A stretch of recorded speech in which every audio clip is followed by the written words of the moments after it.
கிறிஸ்து இயேசுவுக்குள் அன்பாய் அழைக்கப்பட்ட அன்புக்குரிய சகோதர சகோதரிகளே, நம்முடைய பிதாவாகிய தேவனாலும் ஆண்டவராய் இயேசு கிறிஸ்துவினாலும் நமக்கு கிருபையும் சமாதானமும் வருவதாக என்ற வாழ்த்துகளோடு தேவனுடைய பிரதான கிருபையினாலே இந்த நாளிலே நம்முடைய ஆண்டவராய் இயேசு கிறிஸ்துவனுடைய மரணத்தை நினைவு கூறும் வகையிலே தேவன் நமக்கு இந்த நாளை ஆயத்த பண்ணி தந்திருக்கிறார். அதற்காக முதலாவது நம்முடைய பிதாவாகிய தேவனுக்கு நம்முடைய ஆண்டவராய் இயேசு கிறிஸ்து மூலமாக நன்றியும் ஸ்தோத்திரங்களையும் எடுத்துக்கொள்ளலாம். அதிலும் இன்னும் விசேஷமாக கடந்த ஒரு மாதமாக அதற்கு மேலாக நம்ம பிரயாசப்பட்டு அதற்கே உரிய சத்தியங்களை கேட்டு ஓரளவுக்கு நம்மை தயார்படுத்தி கொண்டு அவர் சத்தியத்தின் மூலமாக பரிசுத்தமாக்கப்பட்டவர்களாய் இந்த இடத்துல பரிசுத்தவான்களாய் அந்த பரிசுத்த பந்தியிலே பங்கு கொள்ளும் அளவுக்கு இதோ இந்த நாள் வரை ஜீவனோடு நம்மை காப்பாற்றி இந்த இடத்தில் கொண்டு வந்ததற்காக நம்முடைய பிதாவாகிய தேவனுக்கு நம்முடைய ஆண்டவராகிய இயேசு கிறிஸ்து மூலமாக நன்றியும் ஸ்தோத்திரங்களையும் ஏற்றுக்கொள்ளலாம். அடுத்ததாக இன்னும் விசேஷமாக இந்த உலகத்தில் அநேக இடங்களில் யுத்தங்கள் நடக்கிறத நம்ம பார்க்குறோம், பிரச்சனைகள் நடக்கிறத பார்க்குறோம், நிறைய உத்தரவுகளை கடந்து ஜனங்கள் போயிட்டு இருக்கிறத பார்க்குறோம். இவைகள் எல்லாவற்றிலும் இருந்து எல்லா நாச மோசங்களிலிருந்து நம்மளை காப்பாற்றி இந்த நாள் வரையிலும் இந்த விசேஷமான நாள் வரையிலும் நம்மை ஜீவசுக பலத்தோடு தேவன் காப்பாற்றி இருக்கிறார். அதிலும் விசேஷமாக அந்த பரிசுத்த பந்தியிலே நம்ம பங்கு கொள்வதற்கு தேவன் நமக்கு கிருபை பாட்டினதுக்காக அதாவது நன்றியை எடுத்துக்கொண்டு இந்த நாளுடைய முதலாவது பேரை பார்த்து கடந்து போகலாம். அந்த சகோதரர் அறிவித்த வண்ணமாக இன்னைக்கு நம்ம பார்க்கக்கூடிய பாடத்தினுடைய தலைப்பு நினைவு கூறுதலாகிய பஸ்கா அப்படிங்கிற தலைப்பின் கீழ் நம்ம பார்க்க போகிறோம். பொதுவாகவே இந்த நினைவு கூறுதல் நம்முடைய ஆண்டவராக இயேசு கிறிஸ்துடைய மரணத்தை அந்த நினைவு கூறுதல் அப்படிங்கிறது மற்ற கிறிஸ்தவர்களுக்கு வேணால் ஒரு பண்டிகையாக இருக்கலாம். ஏன்னா அவங்க குட் ஃப்ரைடே அப்படிங்கிற பேரில் என்ன பண்ணுவாங்க அப்படின்னா ஒரு பண்டிகை நாளாக அதை அனுசரிப்பாக சொல்லி பார்க்குறோம். நம்மை பொறுத்தவரை அனுதினமும் நமக்கு என்னதான் குட் ஃப்ரைடே, அனுதினமும் என்னதான் நமக்கு இல்லையா? நம்முடைய ஆண்டவராக இயேசு கிறிஸ்துடைய பாடு மரணங்களை ஒவ்வொரு நாளையும் ஒவ்வொரு நாளிலும் நம்முடைய உடன்படிக்கையை நினைத்து நம்முடைய ஆண்டவராக இயேசு கிறிஸ்து அவர் நமக்காக செய்த தியாகம் பலி இதை நினைத்து பார்க்கிறதற்கான ஒரு காலம்தான் நம்முடைய ஜீவனோடு இருக்கக்கூடிய காலப்பகுதின்னு சொல்லி நம்ம பார்க்குற அன்புக்குரியவை. அப்போ உடன்படிக்கை பிள்ளைகளுக்கு விசேஷித்த காரியம் என்னன்னா இன்னைக்கு ஒரு நாள் இல்லை, எப்பவுமே அந்த ஆண்டவராக இயேசு கிறிஸ்துடைய பலியும் தியாகத்தையும் நம்ம நினைவு கூறணும். அப்படிங்கிறோட அடுத்து நம்ம என்ன பார்க்கணும்னா இதற்கே உரிய பாடத்தை நம்ம எங்கெல்லாம் பார்த்துருக்கோம் அப்படின்னா யாத்திராகம் 12ஆம் அதிகாரத்திலேருந்து பார்த்துருக்கோம், நிழலும் பொருளாக பார்த்துருக்கோம். அடுத்து பார்த்தீங்கன்னா 1 Corinthians 11ஆம் அதிகாரத்தை எடுத்து என்ன பண்ணியிருக்கோம், தியானம் பண்ணியிருக்கோம். அதுக்கடுத்தா பார்த்தீங்கன்னா சங்கீதம் 69, சங்கீதம் 22 இதெல்லாம் எடுத்து தியானம் பண்ணியிருக்கோம். அடுத்து நம்ம பார்க்க போகிற ஒவ்வொரு சுவிசேஷத்தினுடைய கடைசி 4 அதிகாரங்களை எடுத்து நம்முடைய ஆண்டவராக இயேசு கிறிஸ்துவனுடைய கடைசி தருணங்களில் அவர் பேசின வார்த்தைகள், அவர் நமக்கு கற்றுக் கொடுத்த சத்தியங்கள், இது எல்லாமே நம்ம என்ன பண்ணியிருக்கோம்னா தியானிச்சிருக்கோம். அப்படி தியானிச்சாலும் கூட பர்டிகுலராக இந்த டேட்டில் இதை அனுசரிக்கணுமா, விசேஷ விதமாக அவங்க மாதிரி ஏதோ ஒரு கிழமையில் வெள்ளிக்கிழமை வருது, என்ன டேட்னாலும் வரும், அந்த மாதத்தில் எப்படினாலும் வரும், எத்தனை தேதியாவது வரும், அந்த வெள்ளிக்கிழமை அனுசரிக்கிற மாதிரி நம்ம அனுசரிக்காமல் நம்ம பர்டிகுலராக அதே டேட்டில் நீசான் மாதம் 14ஆம் தேதி நம்ம அனுசரிக்கிறவங்களுடைய முக்கியத்துவம் என்னன்னு சொல்லி நம்ம பார்க்கும்போது அன்புக்குரிய சொல்லி நமக்கு கட்டளையாக கொடுத்திருக்காரு. அதை படிக்கலாம். யாத்திராகம் 12ஆம் அதிகாரம் 14ஆம் வசனம். யாத்திரையாகவும் 12ஆம் அதிகாரம் 14வது வசனம். அந்த நாள் உங்களுக்கு நினைவுகூறலான நாளாய் இருக்க கடவது, அதை கர்த்தருக்கு பண்டிகையாக ஆசரிப்பீர்களாக, அதை உங்கள் தலைமுறை தோறும் நித்திய நியமமாக ஆசரிக்க கடவீர்கள். இது மாம்சத்தில் இருந்த இஸ்ரேல் ஜனங்களுக்கு ஒரு புதிய நியாயப்பிரமாண முதல் கட்டளையாக கொடுத்தார். இன்னும் விசேஷமாக சொல்ல போனா நியாயப்பிரமாண கட்டளையினுடைய முதல் கட்டளையே ரத்தத்தினால எழுதப்பட்டுச்சு, ஆட்டுக்குட்டியினுடைய ரத்தத்தினால் என்ன செய்யப்பட்டுச்சு, எழுதப்பட்டுச்சு. புதிய உடன்படிக்கையின் அந்த ஒரு காரியம் கூட எதனால் எழுதப்பட்டுச்சு, நம்முடைய பஸ்காவாகிய இயேசு கிறிஸ்துவினுடைய ரத்தத்தினால் என்ன செய்யப்பட்டுச்சுன்னா எழுதப்பட்டுச்சுன்னு சொல்லி நம்ம பார்க்குற அன்புக்குரியவர்களே, அவங்களுக்கு கொடுத்த முதல் கட்டளை என்ன அப்படின்னா அந்த நாள் உங்களுக்கு நினைவு கூறுதல் நாளாக இருக்க கடவுது. அந்த பர்டிகுலர் நாள் நிசான் மாதம் 14ஆம் தேதி அப்படிங்கிறது உங்களுக்கு என்னவா இருக்கணும், நினைவு கூறுதல் நாளா இருக்கணும். அதை கர்த்தருக்கு பண்டிகையாக என்ன பண்ணணும்னா ஆசரிக்கணும். நம்ம இன்னைக்கு என்ன கொண்டாட வந்திருக்கிறோம், இன்னைக்கு ஆராதனை கிடையாது, ஆராதனைன்னு சொல்லலாம், இன்னொரு வசனத்தில் ஆராதனை சொல்லியிருக்கோம். இன்னைக்கு நம்ம பண்டிகை கொண்டாட வந்திருக்கோம். பண்டிகைனா வீட்டில் என்ன செய்யும், சாப்பாடு, ஸ்பெஷல் சாப்பாடு. மற்ற நாள் சாப்பாடு மாதிரி இருக்காது, ஸ்பெஷல் சாப்பாடு. வேற ட்ரெஸ்ஸு, புது ட்ரெஸ் இல்லையா, புது ட்ரெஸ் எல்லாரும் என்ன பண்ணுவாங்க, பண்டிகை நாள் அன்னைக்கு புது ட்ரெஸ் போடுவாங்க. அந்த பண்டிகை நாளுக்கு முன்னாடியே 2 நாளைக்கு முன்னாடியே ஆயத்தப்பட்டுருவாங்க. அதை வாங்கவும் இதை வாங்கவும், வீட்டில் பலகாரம் செய்யணும், முறுக்கு சுடணும், இந்த மாதிரிலாம் என்ன பண்ணிடுவாங்கன்னா அவங்களுடைய செலிப்ரேஷனை வந்து ஆரம்பிச்சுவாங்க. இப்போ அதே மாதிரி தான் நம்ம இந்த பண்டிகைக்காக உலக பிரகாரமாக ஒரு நாள் 2 நாளைக்கு முன்னாடி ஆரம்பிக்கிறத மாசக்கணக்காக முன்னாடியே நம்ம என்ன பண்ணிட்டோம், ஆரம்பித்து கர்த்தருக்கான பண்டிகை நம்ம கொண்டாட வந்திருக்கிறோம். பண்டிகை டைமில் யாராவது அழுவாங்களா? இல்லையா? சந்தோஷமா இருக்கணும். இன்னைக்கு நம்ம ஆண்டவராக இயேசு கிறிஸ்து ஒட்டுமொத்த உலகத்துக்கு இல்லையா சர்வலோகத்தின் கிருபாதார பலின்னு படிக்கிறோம். அப்படி கொடுத்ததுனால இந்த நாளை நம்ம எப்படி இருக்கணும்னா ரொம்ப ரொம்ப ஹாப்பியா இருக்கணும்.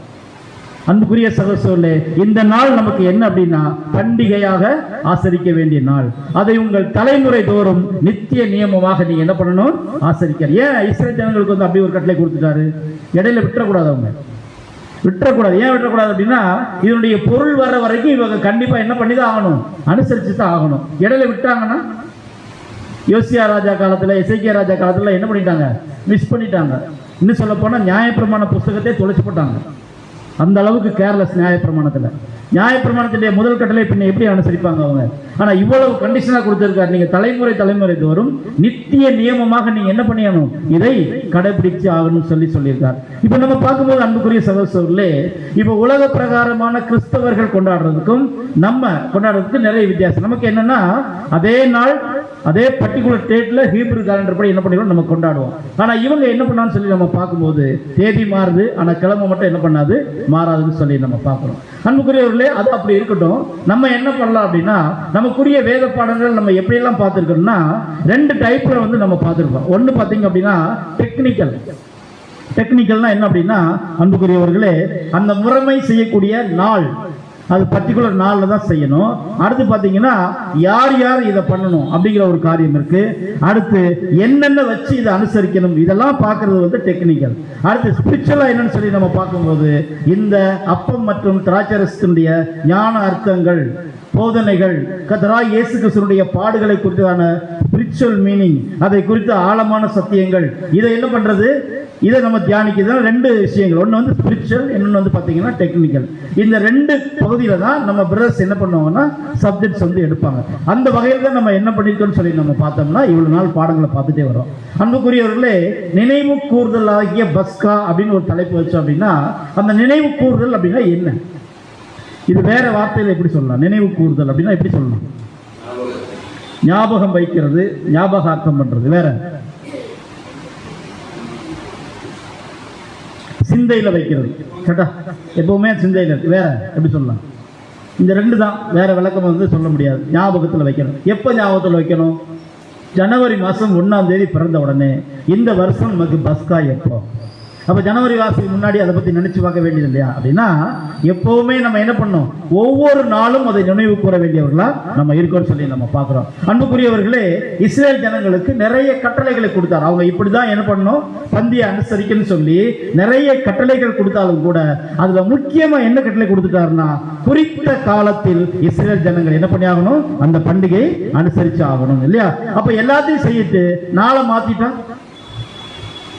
அதுல எந்த ஒரு பிரயோஜனமே இருக்கான்னு சொல்லி நம்ம பார்க்கிறோம். ஏன்னா அப்படி நாளை மாத்தி அனுசரிக்கும் போது என்ன நடக்கும் அப்படின்னா யாரோ ஒருத்தர் மரித்த நாளை என்ன பண்ணிடுவோம், வேறொருத்தர் மரித்த நாளை நம்ம கொண்டாடிக்கிறவர்களா நம்ம இருந்துரும். அப்படி இல்லாதபடிக்கு தேவன் நமக்கு என்ன கொடுத்திருக்காருன்னா ஹீப்ரு கேலண்டர் படி நம்ம என்ன பண்ணோம், அனுசரிக்கணும். அப்படிங்கிறதுக்காக அந்த கேலண்டருடைய விஷயத்தை நமக்கு கொடுத்து இதன்படி நீங்க செய்யுங்கன்னு சொல்லியிருக்காரு. இப்ப நம்ம பார்க்கும்போது இந்த கேலண்டர் எதை மையமா வச்சு வருது அப்படின்னா சந்திரனை மையமா வச்சு வரக்கூடிய கேலண்டர். நாம ஃபாலோ பண்றது வந்து பாத்தீங்கன்னா சூரியனை மையமா வச்சு ஃபாலோ பண்ற கேலண்டர். அந்த சந்திரனை மையமா வச்சு ஃபாலோ பண்ண கேலண்டர்ல ஒவ்வொரு நாளும் 30 நாள் தான், ஒவ்வொரு மாசம் 30 நாள் மட்டும்தான் வரும்.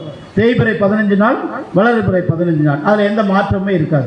ஆனா நம்முடைய கேலண்டர் பாத்தீங்கன்னா நிறைய மாற்றங்கள் இருக்கும். 30 இருக்கும், 31 இருக்கும், லீஃப் இயர் இருக்கும், 29 நாள் இருக்கும். அப்படி மாத்தி மாத்தி வர்றதுனால எல்லா வருஷமும் ஒரே மாதிரி ஒரே டேட்ல என்ன பண்ணாது, நிசான் மாதம் 14ஆம் தேதி வராது. இன்னும் விசேஷமாக நம்ம சொல்ல போனா இஸ்ரேல் கேலண்டர்ல கிட்டத்தட்ட ஒரு 19 வருஷத்துக்கு ஒரு முறை எக்ஸ்ட்ரா ஒரு மாசம் வரும். அந்த மாசத்துக்கு பேர் வந்து அல்வேதா அப்படிங்கிற மாசம். அந்த மாசம் வந்தா பின்னும் என்ன ஆகும்னா நாள் வித்தியாசப்படும். நம்மளாம் பாத்தீங்கன்னா எப்பவுமே ஏப்ரல் மாசம் தான் நினைவு கூறுதல் வரும். ஆனா இந்த இங்க வந்துருக்கு ஒரு நாளைக்கு முன்னாடி எழுந்திரிச்சு பிரதர் இல்லையா? இன்னும் சொல்ல போனா இதுக்கு முன்னாடி கூட என்ன பண்ணிடலாம், ஒரு சமயத்துல வரும். அந்த மாதிரிலாம் சில மாற்றங்கள் வருது. ஆனா நீசான் மாதம் 14ஆம் தேதி அப்படிங்கிறது தான் சரியான ஒரு டைமா இருக்குன்னு சொல்லி நம்ம பார்க்கோம். இந்த பர்டிகுலர் டேட்ல தான் என்ன பண்ணு சொல்லி நம்ம பார்த்தீங்கன்னா இந்த ஒரு காரியத்தை நம்ம அனுசரிச்சாகணும். அதனாலதான் என்னாகும் 9ஆம் அதிகாரம் 2ஆம் வசனத்துல குறித்த காலத்தில் இஸ்ரேல் புத்திரர் பஸ்காவை ஆசரிக்க கடவர்கள் இல்லையா. அப்ப எதை மறந்தாலும் எதை மறக்க கூடாதுன்னா, என்ன வேணாலும் மறக்கலாம் இல்லையா, சாப்பிட கூட மறக்கலாம், ஆனா டேட் என்ன பண்ணக்கூடாது, கண்டிப்பா மறக்கவே கூடாதுன்னு சொல்லி நம்ம பார்ப்போம். ஏன்னா நம்ம வீட்டுல நமக்கு முன்னாடி தாத்தா அல்லது அப்பா அவங்களுடைய மரணத்தை நினைவு கூறுறதுக்கு முக்கியமா நம்ம எடுத்துக்கிற ஃபர்ஸ்ட் பாயிண்ட் என்னன்னா, அவங்க மரிச்ச டேட், அவங்க செய்த காரியம் கிடையாது, அவங்க மரிச்ச டேட். அன்னைக்கு என்ன பண்ணுவாங்க, ஒரு போட்டோ வச்சு மெழுகுவத்தி ஏற்றி வச்சு மாலை போட்டு அதுக்கு முன்னாடி நின்று என்ன பண்ணுவாங்க, அன்னைக்கு ஒரு நாள் மட்டும்தான், உயிரோடு இருக்கும்போது கண்டுக்கவே மாட்டாங்க, அது ரெண்டாவது விஷயம் இல்லையா. ஆனா அந்த மாதிரி ஒரு அனுசரிப்புகளை என்ன பண்ணுவாங்க, போவாங்க. அதனால நம்ம என்ன பண்ணணும்னா அந்த பர்டிகுலர் டேட்ல பர்டிகுலர் டைம்ல என்ன பண்ணியாங்கன்னா செஞ்சாங்க. உதாரணத்திற்கு ஒரு நல்லா படிக்கிற பையன், ரொம்ப பிரில்லியன்ட், எல்லா சப்ஜெக்ட்லயும் செண்டம் வாங்குவான், கண்டிப்பா 100க்கு 100 மார்க் வாங்கிடுவான், நல்லா படிப்பான். அந்த மாதிரி ஒரு பையன் வந்து பாத்தீங்க அப்படின்னா எக்ஸாம், நாளைக்கு எக்ஸாம் வைங்களேன், அவன் வந்து ஃபர்ஸ்ட் ரேங்க் வாங்கக்கூடிய பையன். அந்த எக்ஸாமுக்கு வந்து எல்லாரும் 10 மணிக்கு வந்தாகணும். கரெக்டாக 10 மணிக்கு என்ன ஆயிரும், எக்ஸாம் ஸ்டார்ட் ஆயிரும்.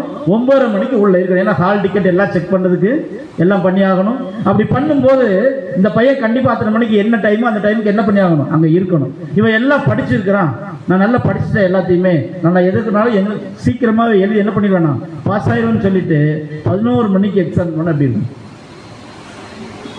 11 மணிக்கு எக்ஸாம் போனால் என்ன ஆகும், எக்ஸாம் எழுத விட மாட்டாங்க, வெளியே அனுப்பிச்சிடுவாங்க இல்லையா. அப்போ என்ன மாதிரி பிரில்லியன்ட் இருந்தாலும் சரி, எப்படிப்பட்ட ஆளா இருந்தாலும் சரி, எப்படிப்பட்ட பையனா இருந்தாலும் சரி, அந்த டைமுக்கு என்ன பண்ணி ஆகணும், அந்த எக்ஸாம் அட்டன் பண்ணி ஆகணும். அதே மாதிரி தான் நம்ம தேவன் எவ்வளவு விசேஷமான ஜனங்களா நம்மளை கூப்பிட்டிருந்தாலும் கூட நம்ம பர்டிகுலரா அந்த டைம்ல அந்த டேட்ல என்ன பண்ணி ஆகணும்னா அதை அனுசரிச்சாகணும்னு சொல்லி நம்ம பார்க்கிறோம் அன்புக்குரியவர்களே. அதனால நம்ம பார்க்கும்போது இஸ்ரவேலர்களுக்கு கொடுத்த கட்டளை குறித்து மறுபடியும் நம்ம பார்க்கலாம். என்னாகும் 9ஆம் அதிகாரம் 3ஆம் வசனம் படிக்கலாம். என்னாகும் 9ஆம் அதிகாரம் 3வது வசனம்.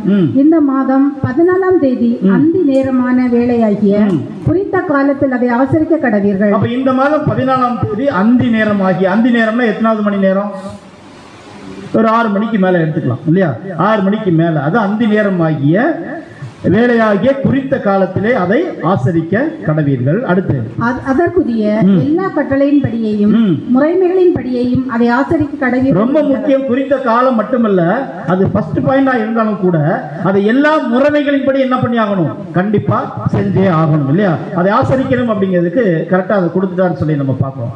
அப்ப இஸ்ரவேல் ஜனங்களுக்கு என்ன மாதிரி ஒரு கட்டளை கொடுத்துட்டார் அப்படின்னா, அவங்க கண்டிப்பா என்ன பண்ணக்கூடாதுன்னா ஆட்டை அடித்து அதனுடைய ரத்தத்தை என்ன பண்ணணும், நிலைக்கால முதல்ல பூசணும். அது ரொம்ப ரொம்ப முக்கியமான விஷயம். அதனுடைய மாംசத்தை என்ன பண்ணக்கூடாதுன்னா பச்சையாகவோ அல்லது அவிச்சோ என்ன பண்ணக்கூடாது, சாப்பிடக்கூடாது இல்லையா.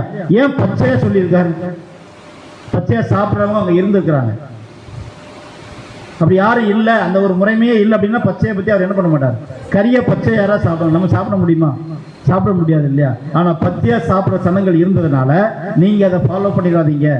அதே மாதிரி அவிச்சு மசாலா போட்டு என்ன பண்ணக்கூடாது, சாப்பிடக்கூடாது. நிச்சயமாக அதை நெருப்புல சுட்டுதான் என்ன பண்ணி ஆகணும், நீங்க புசிக்கணும். அதை நீங்க புசிக்கும் வரையில அந்த ராத்திரி முழுவதும் எங்க தான் இருக்கணும், வீட்டுக்குள்ளேயே இருக்கணும். கண்டிப்பா வீட்டை விட்டு என்ன பண்ணக்கூடாது, வெளியே பார்க்க கூடாது. ஒருவேளை சங்காதூதன் பக்கத்து வீட்டுக்காரரை எப்படி அடிக்கிறாருன்னு ஒரு எட்டி பார்த்தா என்ன ஆகும், என்ன பண்ணக்கூடாது, கண்டிப்பா என்ன பண்ணிடக்கூடாது, எட்டி பார்க்கவே கூடாது, உள்ளாரே இருக்கணும் கண்டிப்பா. அடுத்து பார்த்தீங்க அப்படின்னா இறைச்சி கூட சாப்பிடும் போது என்னன்னு சொல்லி நம்ம பார்க்கும்போது அடிஷனல் ஃபுட் அவர் சொல்லியிருக்கார், அது எல்லாம் சேர்த்துக்கணும். அது என்னதான், கசப்பான கீரை, புளிப்பில்லாத அப்பம், அந்த அது ரெண்டு மட்டும் தான் என்ன பண்ணிக்கணும், காம்பினேஷன் சேர்த்துக்கணும். வேற எதையும் என்ன பண்ணக்கூடாதுன்னா சேர்க்கக்கூடாது. அடுத்துல பார்த்தீங்கன்னா இடுப்புல கண்டிப்பா கச்சை கட்டிக்கணும் இல்லையா, பெல்ட் கண்டிப்பா என்ன பண்ணி ஆகணும், கட்டியே ஆகணும். அடுத்து பாதரட்சை கண்டிப்பா காலில் போட்டிருக்கணும். அடுத்து தடி பிடிச்சிருக்கணும். இதை பிடிச்சுக்கிட்டு தீவிரமா புசிக்கணும். இந்த கறியை என்ன பண்ணும், ரொம்ப ஸ்பீடா என்ன பண்ணும், சாப்பிடணும். ஏன் இவ்வளவு ரெடி பொசிஷன் சொல்றாங்க, இவ்வளவு ரெடி பொசிஷன் ஏன் சொல்றாங்க, மோசே கிட்ட இருந்து எப்போ ஆர்டர் வரும் தெரியாது, வந்த உடனே என்ன பண்ணி ஆகணும், நீங்க ரெடியா கிளம்பி போகணும் இல்லையா. நான் இன்னும் அதெல்லாம் எடுக்கல, இன்னும் நான் சூட்கேஸ் எடுக்கல, இன்னும் நான் சாப்பிடல, இன்னும் நான் பாதரட்சை போடல, இன்னும் பெல்ட் கட்டல, என்னுடைய ட்ரெஸ் லூஸா இருக்கு அப்படின்னு என்ன பண்ணக்கூடாது, சொல்லிக்கிட்டு காலம் தள்ளக்கூடாது. எப்போ கட்டளை வந்தாலும் நீங்க என்ன பண்ணி ஆகணும், உடனே கிளம்பி ஆகணும். அடுத்து பாத்தீங்கன்னா அந்த இறைச்சியில எதுவுமே மீதி வைக்க கூடாது. கம்ப்ளீட்டா எல்லாத்தையுமே நீங்க என்ன, எல்லாரும் இந்த ஃபேமிலி இருக்கவங்க எல்லாரும் சேர்த்து சாப்பிடணும். ஒருவேளை மீதி வந்தா அதை கம்ப்ளீட்டா என்ன பண்ணிடணும் அப்படின்னா சுட்டு எரிச்சிடணும் இல்லையா. ஏன்னு சொல்லி நம்ம பார்க்கும்போது அன்புக்குரிய சொல்லு, நீங்க போகும்போது காலையில டிஃபனுக்கு வேணும்னு சொல்லி என்ன பண்ணக்கூடாது, கொஞ்சம் எடுத்துட்டு போயிடக்கூடாது. அதே சமயத்துல ரொம்ப ரொம்ப ரொம்ப முக்கியமான கட்டளை என்னன்னா, அந்த ஆட்டினுடைய எலும்பை நீங்க முறிக்கவே கூடாது. அப்படியே நீங்க பாத்தீங்கன்னா துண்டு துண்டா பீஸ் பீஸ் ஆகி அல்லது முறிச்சு போட்டு கறி வைக்க கூடாது, என்ன பண்ணக்கூடாது, அதெல்லாம் செய்யவே கூடாது. கம்ப்ளீட்டா அதை நெருப்புல தான் என்ன பண்ணி ஆகணும், சுட்டாகணும். சரி, இதனுடைய ஆவிக்குரிய அர்த்தத்தை பார்த்துருமா? பச்சையா சாப்பிடக்கூடாது. என்ன அர்த்தம் அப்படின்னா, இன்னைக்கு உலக பிரகாரமா கிறிஸ்தவர்கள் குழந்தை இயேசு, சூசையப்பர், மரியம்மா அப்படின்னு சொல்லி போட்டோ வச்சு வணக்கம் பார்த்து அதை பண்ணிக்கிட்டு இல்லையா, அதை பார்த்துட்டு இருக்காங்களா, இதுதான் பச்சையா சாப்பிடலாம். இந்த மாதிரி என்ன பண்ணக்கூடாது, நம்ம சாப்பிடக்கூடாது. அடுத்து அவிச்சு சாப்பிடலாம். இன்னும் அடுத்த கிரேடு கொஞ்சம் பேர் இருக்கிறாங்க, சில ப்ராட்டஸ்டன்ட் அமைப்புகள். அவங்க இந்த லிஸ்ட்டுக்குள்ள என்ன பண்ண மாட்டாங்க, வரவே மாட்டாங்க. அது மசாலா சேர்த்து ரொம்ப டேஸ்டா இருக்கும், அது அவங்களுக்கு. நமக்கு என்ன பண்ணக்கூடாது, அந்த மாதிரி லிஸ்ட்ல நம்ம போகக்கூடாது. கண்டிப்பா நெருப்புல சுட்டு தான் என்ன பண்ணும், சாப்பிடணும். அந்த நெருப்புல சுட்டுற அந்த ஆட்டினுடைய அடையாளம் என்னன்னா, நம்முடைய ஆண்டவராக இயேசு கிறிஸ்துவனுடைய கடைசி கட்டப்பாடுகள், உச்ச கட்டப்பாடு, நெருப்புல நிக்கிற மாதிரி சொல்லுவாங்க இல்லையா, அந்த மாதிரி அதிகபட்ச உத்தரவு நம்முடைய ஆண்டவராக இயேசு கிறிஸ்து. அதான் ஒரே வசனத்துல முடிச்சுட்டார், சிலுவையின் மரண பரியந்தம் தன்னை தாழ்த்தினார். என்ன அவமானம் வந்தாலும் என்ன பண்ணிட்டார், உச்சக்கட்ட வெப்பம், அதுல சுட்ட இறைச்சி, இதைத்தான் என்ன பண்ணி ஆகணும், சாப்பிடணும். அடுத்து ரத்தம் நிலைக்கால பூசப்படணும். அது எது அர்த்தப்படுத்து, ஈடுபலியை குறித்த சத்தியம் நம்முடைய மன வாசல்ல எப்பவுமே இருக்கணும். இதை நுழைஞ்சுதான் மற்ற எண்ணங்கள்லாம் உள்ள போகணும். அடுத்து இறைச்சி நெருப்புல செட்டு பூசிக்க. அடுத்து வீட்டுக்குள்ளேயே இருக்கணும் அப்படிங்கிறது இந்த சபை ஐக்கியத்தில் இருக்கக்கூடிய ஒரு விஷயத்தை என்ன பண்ணுது, அடையாளப்படுத்துது. இதை விட்டு எங்க பண்ணக்கூடாது, வெளியே எங்கேயுமே போகக்கூடாது. அன்புக்குரிய சொல்லு, நம்முடைய ஐக்கியம், நம்ம சபை இங்கே தான் இருக்கணும். சத்தியத்தில் இருக்கிற சகோதரோட நம்முடைய ஐக்கியம் என்ன பண்ணா இருக்கணும். இதை விட்டு என்ன பண்ணக்கூடாது, வெளியே போகக்கூடாது. ராத்திரி முழுவதும் அந்த வீட்டுக்குள்ள தான் இருக்கு. அன்று ராத்திரி இல்லை அப்படின்னு தொடங்கும். ராத்திரி எதை அடையாளப்படுத்துனா, ஒட்டுமொத்த சுவிசேஷ யுகத்தை என்ன பண்ணும், அடையாளப்படுத்தும். அந்த 7 நாட்களுக்கு உங்க வீட்டுல எந்த புளிப்புமே இருக்கக்கூடாதுன்னு சொன்னது எதை அடையாளப்படுத்தும்னா, 7 கால சபையிலுமே எந்த விதமான மாம்சத்துக்குரிய குணலட்சணங்களும் உங்கள்கிட்ட என்ன பண்ணிடக்கூடாது, வெளிப்பற்ற கூடாது அப்படிங்கிறத அடையாளப்படுத்த சொல்லி நம்ம பார்க்கிறோம். அப்ப இறைச்சி போடுற சாப்பிடுற புளிப்பில்லாத அப்பம், கசப்பான கீரை, துப்புணம் பொல்லாப்பு அப்படிங்கிறது நமக்குள்ள என்ன பண்ணிடக்கூடாது, அந்த புளிப்பு இருக்கக்கூடாது. கசப்பான கீரை எதை அடையாளப்படுத்துது, ஆண்டவருக்கு உபத்திரவம், நமக்கு என்னது, கசப்பான அனுபவங்கள், உபத்திரவங்கள். நமக்கு லக்ஸரி லைஃப் எல்லாம் கிடையாது. நம்ம எதை செஞ்சாலும் நமக்கு என்னதான் வரும், உபத்திரவம் தான் வரும். வெளியே சத்திய போய் சொன்னாலும் சரி, சபையிலும் சரி, வீட்டிலும் சரி, நம்ம கேட்ட சூழ்நிலை கண்டிப்பா இருக்காது. அப்படி கண்டிப்பா இருக்கு அப்படின்னா நாம ஏதோ ஒரு விஷயத்துல தவறுதான், எதையோ பேலன்ஸ் பண்ணி அவங்களோட என்ன பண்ணிட்டு இருக்கோம், போயிட்டு இருக்கோம்னு அர்த்தம். அப்படி போகாதபடிக்கு இருந்தோம் அப்படின்னா உண்மையிலே சத்தியத்தில் இருக்கிற பிள்ளைகளுக்கு எல்லா விதத்திலும் கசப்பான அனுபவங்கள் கண்டிப்பா வரும். இது கூட சேர்த்து தான் அந்த ஆட்டினுடைய இறைச்சி என்ன பண்ணி ஆகணும், ருசிச்சாகணும். அடுத்து பாத்தீங்கன்னா இடுப்புல கச்சை கண்டிப்பா இருக்கணும். ஏன், ட்ரெஸ் என்ன ஆயிடக்கூடாது, உடம்புக்கும் ட்ரெஸ்ஸுக்கும் இருக்கிற கனெக்ஷன் அது லூஸ் ஆயிடக்கூடாது. ஏன்னா அந்த ட்ரெஸ் நம்முடைய ஆண்டவராகிய இயேசு கிறிஸ்து அதை போட்டிருக்கோம், நீதியின் வசனத்தை போட்டிருக்கோம். இது ரெண்டையும் சேர்க்கறதுக்கு நமக்கு என்ன இருக்குன்னா பெல்ட் இருக்கு இல்லையா. அப்போ அந்த இடுப்புல கச்சை அப்படிங்கிறது எதை அடையாளப்படுத்துது, சத்தியம் என்னும் இடைக்கச்சை கண்டிப்பா இருக்கணும். அதை எந்த காரணத்தை கொண்டு கீழே அவுத்து வச்சிடவே கூடாது. ரா முழுவதும் பயணப்படும் போது போகும் போதும் என்னதான் பண்ணணும், பெல்ட் என்ன பண்ணி ஆகணும், சத்தியம் என்னும் இடைக்கச்சை கண்டிப்பா இருக்கணும். அடுத்து பாதரட்சை, சமாதானத்தில் சுவிசேஷம் என்னும் ஆயத்தம் என்னும் பாதரட்சை அது கண்டிப்பா இருக்கும். அடுத்து பாத்தீங்கன்னா தடி பிடிச்சுக்கணும். தடி எதை அடையாளப்படுத்தும், தடி எதை அடையாளப்படுத்தும், உமது கோலும் உமது தடியும் என்னை தேற்றும். தடி ஆண்டவராக இயேசு கிறிஸ்து நமக்கு கொடுத்திருக்கிறதான வாக்குத்தத்தங்கள், கொடுத்துருக்காரு இல்லையா? அது எல்லாம் நம்ம பிடிச்சிட்டு தான் என்ன பண்ணி ஆகணும், நடந்துட்டே இருக்கணும். அதை நம்ம ஏற்கனவே சப்ஜெக்ட் சொல்லியிருக்கிறோம். அந்த தடி எதை அடையாளப்படுத்தும்? கோலும் தடியும். அந்த கோலின் கீழ், அன்பின் பிரமாணத்தின் கீழ், அவங்களுக்கு நியாய பிரமாணத்தின் கீழ், அந்த கோலின் கீழ் நடக்கிறது இல்லையா? அப்ப தடி எதை அடையாளப்படுத்தும்னா, நமக்கு எட்டாம இருக்குது வாக்கு தத்தங்கள் அவர் பண்ணியிருக்கிறார். அந்த வாக்கு தத்தங்கள் நமக்கு எட்டாம இருக்கிறத அந்த மேய்ப்பன் என்ன பண்ணுவார்னா, அந்த தடி வச்சு என்ன பண்ணுவார், முறிச்சு நமக்கு தருவார் இல்லையா?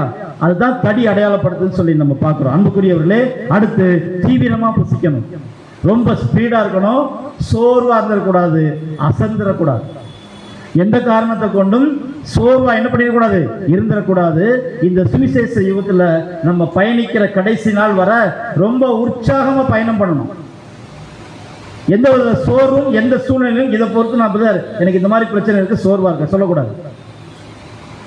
எந்த காரணத்தை கொண்டும் சோர்வு அப்படிங்கிறது நமக்குள்ள வந்துடவே கூடாது. நம்ம எல்லாரும் என்ன பண்ணணும் அப்படின்னா, சோர்வு இல்லாம இருக்கணும். அப்படிங்கிறதான் தீவிரமா புசிக்கணும். ஏன்னா எப்ப நம்ம மரணத்துக்குள்ள போவோம்னு தெரியாது, ஆண்டவர் நம்ம எப்ப கூப்பிடுவாருன்னு தெரியாது. மோசேவை இஸ்ரேல் ஜனங்கள் எப்ப கூப்பிடுவாருன்னு தெரியாது. அதே மாதிரி நமக்கு ஆர்டர் எப்ப வரும்னு தெரியாது. சார் பிரதர் இன்னும் ஒரு 10 வருஷம் கழிச்சு நான் போலான்னு இருந்தேன், சொல்ல முடியுமா? சொல்ல முடியாது. எப்போ ஆர்டர் வருது என்ன பண்ணி ஆகணும், கண்டிப்பா போயே ஆகணும். அது எதுவுமே மீதி வைக்க கூடாது. நமக்கு கொடுக்கப்பட்ட சத்தியங்கள், இந்த காலத்திற்கே உரிய சத்தியத்தை எதுவும் மீதி வைக்காம சாதாரணமாக அசாதாரணமாக கண்டிப்பா எல்லாத்தையும் நிறைவாக சாப்பிடக்கூடியவங்களா இருக்கு. இல்ல பிரதர் இந்த காலத்துல வெளிப்பட்ட இந்த சத்தியம் எனக்கு தெரியாது, இந்த ஒரு இதெல்லாம் எனக்கு தெரியாது, எனக்கு பழைய சப்ஜெக்ட்ஸ் தான் தெரியும், பழைய சப்ஜெக்டை நல்ல அஸ்திவாரம் போட்டிருக்கிறது நல்லதுதான். இந்த காலத்திற்கே உரிய அப்டேட் கண்டிப்பா நம்ம இருக்கணும். இதுல ஒன்னையும் என்ன பண்ணக்கூடாதுன்னா மீதி வைக்கவே கூடாது. அன்புக்குரிய சகோதர சோதரே, அடுத்து எலும்பை முறிக்க கூடாது. எலும்பு அப்படிங்கிறது எதை அடையாளப்படுத்தினா, நம்முடைய மாம்சத்திற்குரிய நாம எழுந்து நிற்கிறதற்கு உட்கார்றதற்கு நமக்கு முக்கியமான ஆதாரமே எலும்பு தான். எலும்பு இல்லைன்னா நம்ம எல்லாரும் எப்படி இருப்போம் தெரியுமா? ஒரு இடத்துல இருந்து இன்னொரு இடத்துக்கு வர முடியாது. நம்முடைய கால் எலும்பு, முதுகு எலும்பு எல்லாம் பயணப்பட்டு தான் வந்திருக்கிறோம். ஒருவேளை முதுகே இல்லாம இங்க எல்லாரும் உட்காந்துருக்கணும், நம்ம எப்படி இருப்போம்? ஒரு ஹேங்கர்ல தூக்கி மாட்டிடலாம், செவத்துல ஆணி அடிச்சு ஒரு ஹேங்கர்ல தூக்கி ஒவ்வொரு ஆளா என்ன பண்ணிடலாம், மாட்டிடலாம் இல்லையா? ஆனா எலும்பு ரொம்ப ரொம்ப ஒரு மனிதனுடைய மாம்சத்துக்கு அத்தியாவசியம், அதை முறிக்கவே கூடாது. அதே மாதிரி நம்முடைய ஆவிக்குரிய விஷயத்திற்கு ஒரு முக்கியமான ஆதாரம், அஸ்திபாரம் இருக்கு. அது என்ன அப்படின்னா விசுவாசம்.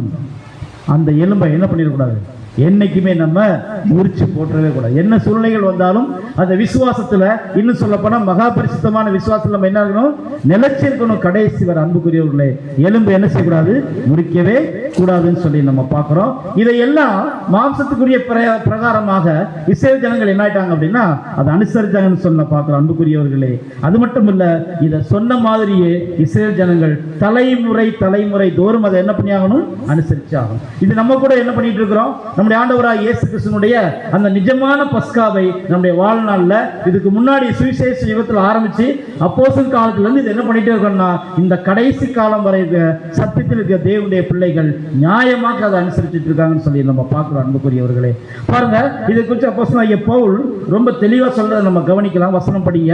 1 கொரிந்தியர் 11ஆம் அதிகாரம் 23ஆம் வசனம். 1 கொரிந்தியர் 11ஆம் அதிகாரம் 23ஆம் வசனம். நான் உங்களுக்கு ஒப்புவித்ததை கர்த்தரிடத்தில் பெற்றுக்கொண்டேன்.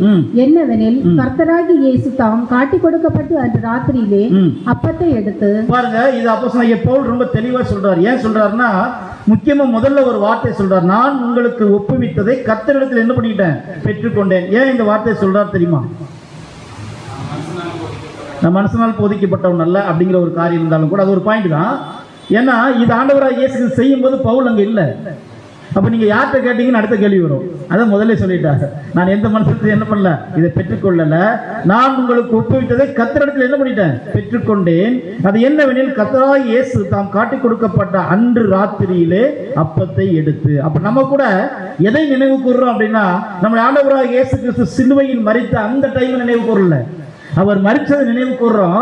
அவர் அப்பத்தை மேல்வீட்டாளர்களை பெற்று தன்னுடைய சீசர்களுக்கு கொடுத்த அந்த முதல் நிசான் மாதம் 14ஆம் தேதி முதல் சாயங்கால வேலையை தான் நம்ம என்ன பண்றோம், நினைவு கூறுறோம். அன்புக்குரிய சகோதர சொல்லே, அதே மாதிரி 1 கொரிந்தியர் 11ஆம் அதிகாரம் 24ஆம் வசனம் படிக்கலாம். 1 கொரிந்தியர் 11ஆம் அதிகாரம் 24வது வசனம். ஸ்தோத்திரம் பண்ணி அதை பிட்டு நீங்கள் வாங்கி புசியுங்கள், இது உங்களுக்காக பிற்கப்படுகிற என்னுடைய சரீரமா இருக்கிறது. அப்ப நீங்க வாங்கி புசிங்க, இந்த அப்பத்தை வாங்கி புசிங்க, இது உங்களுக்காக பிற்கப்படுகிற என்னுடைய சரீரமா இருக்குன்னு சொல்லி இதை என் நினைவாக செய்யுங்கள். இதை நினைவாக செய்யுங்கள்னா உலக பிரகாரமா போட்டோ வச்சு மாலை போட்டு என்ன பண்றது இல்ல, நம்ம அதை அனுசரிக்கிறது இல்ல. நிச்சயமாக ஆவியின் படி அதை அனுசரிக்கத்தான், அந்த நிஜமான பஸ்காவை நினைவு கூறுறதுக்காக தான் நம்ம என்ன பண்ணிருக்கோம், வந்திருக்கோம். அன்புக்குரிய சகோதரர்களே, இன்னொரு வசனத்துல படிக்கலாம். லூக்கா 22ஆம் அதிகாரம் 19ஆம் வசனம். லூக்கா 22ஆம் அதிகாரம் 19வது வசனம்.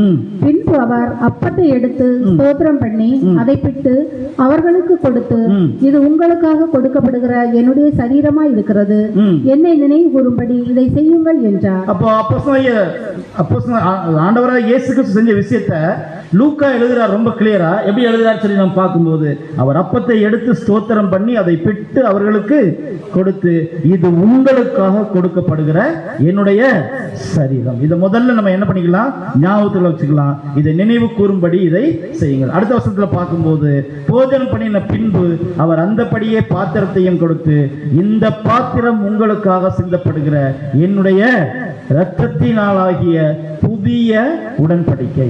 அன்னைக்கு பழைய உடன்படிக்கை ரத்தத்தினால செய்யப்பட்டது, அது ஆட்டுக்குட்டியினோட ரத்தம். இந்த ரத்தம் பரிசுத்தமான ரத்தம், நிஜமான ரத்தத்தினால ஒரு புதிய உடன்படிக்கை நம்முடைய ஆண்டவராய் இயேசு கிறிஸ்துவுக்கும் நமக்கும் என்ன செய்யப்பட்டிருக்குன்னா அது ஏற்படுத்தப்பட்டிருக்குன்னு சொல்லி நம்ம பார்க்கிறோம். அன்புக்குரியவர்களே, இது கர்த்தர் இயேசு நமக்காக ஏற்படுத்தின முறைமை. இதை ஏற்படுத்துறதுக்காக இஸ்ரவேல் ஜனங்கள் மாம்சத்தில் இருந்த காலத்துல அதை அனுசரிக்கிறது எப்படி இருக்கணும் அப்படின்னா, அவங்க தலைமுறையா ஆண்டவராய் இயேசு கிறிஸ்து வர்ற வரைக்குமே அதை என்ன பண்ணி ஆகணும், அனுசரிச்சே ஆகணும். அதனாலதான் யாத்திராகமம் 12ஆம் அதிகாரம் 26ஆம் வசனம் படிக்கலாம். யாத்திராகமம் 12ஆம் அதிகாரம் 26வது வசனம்.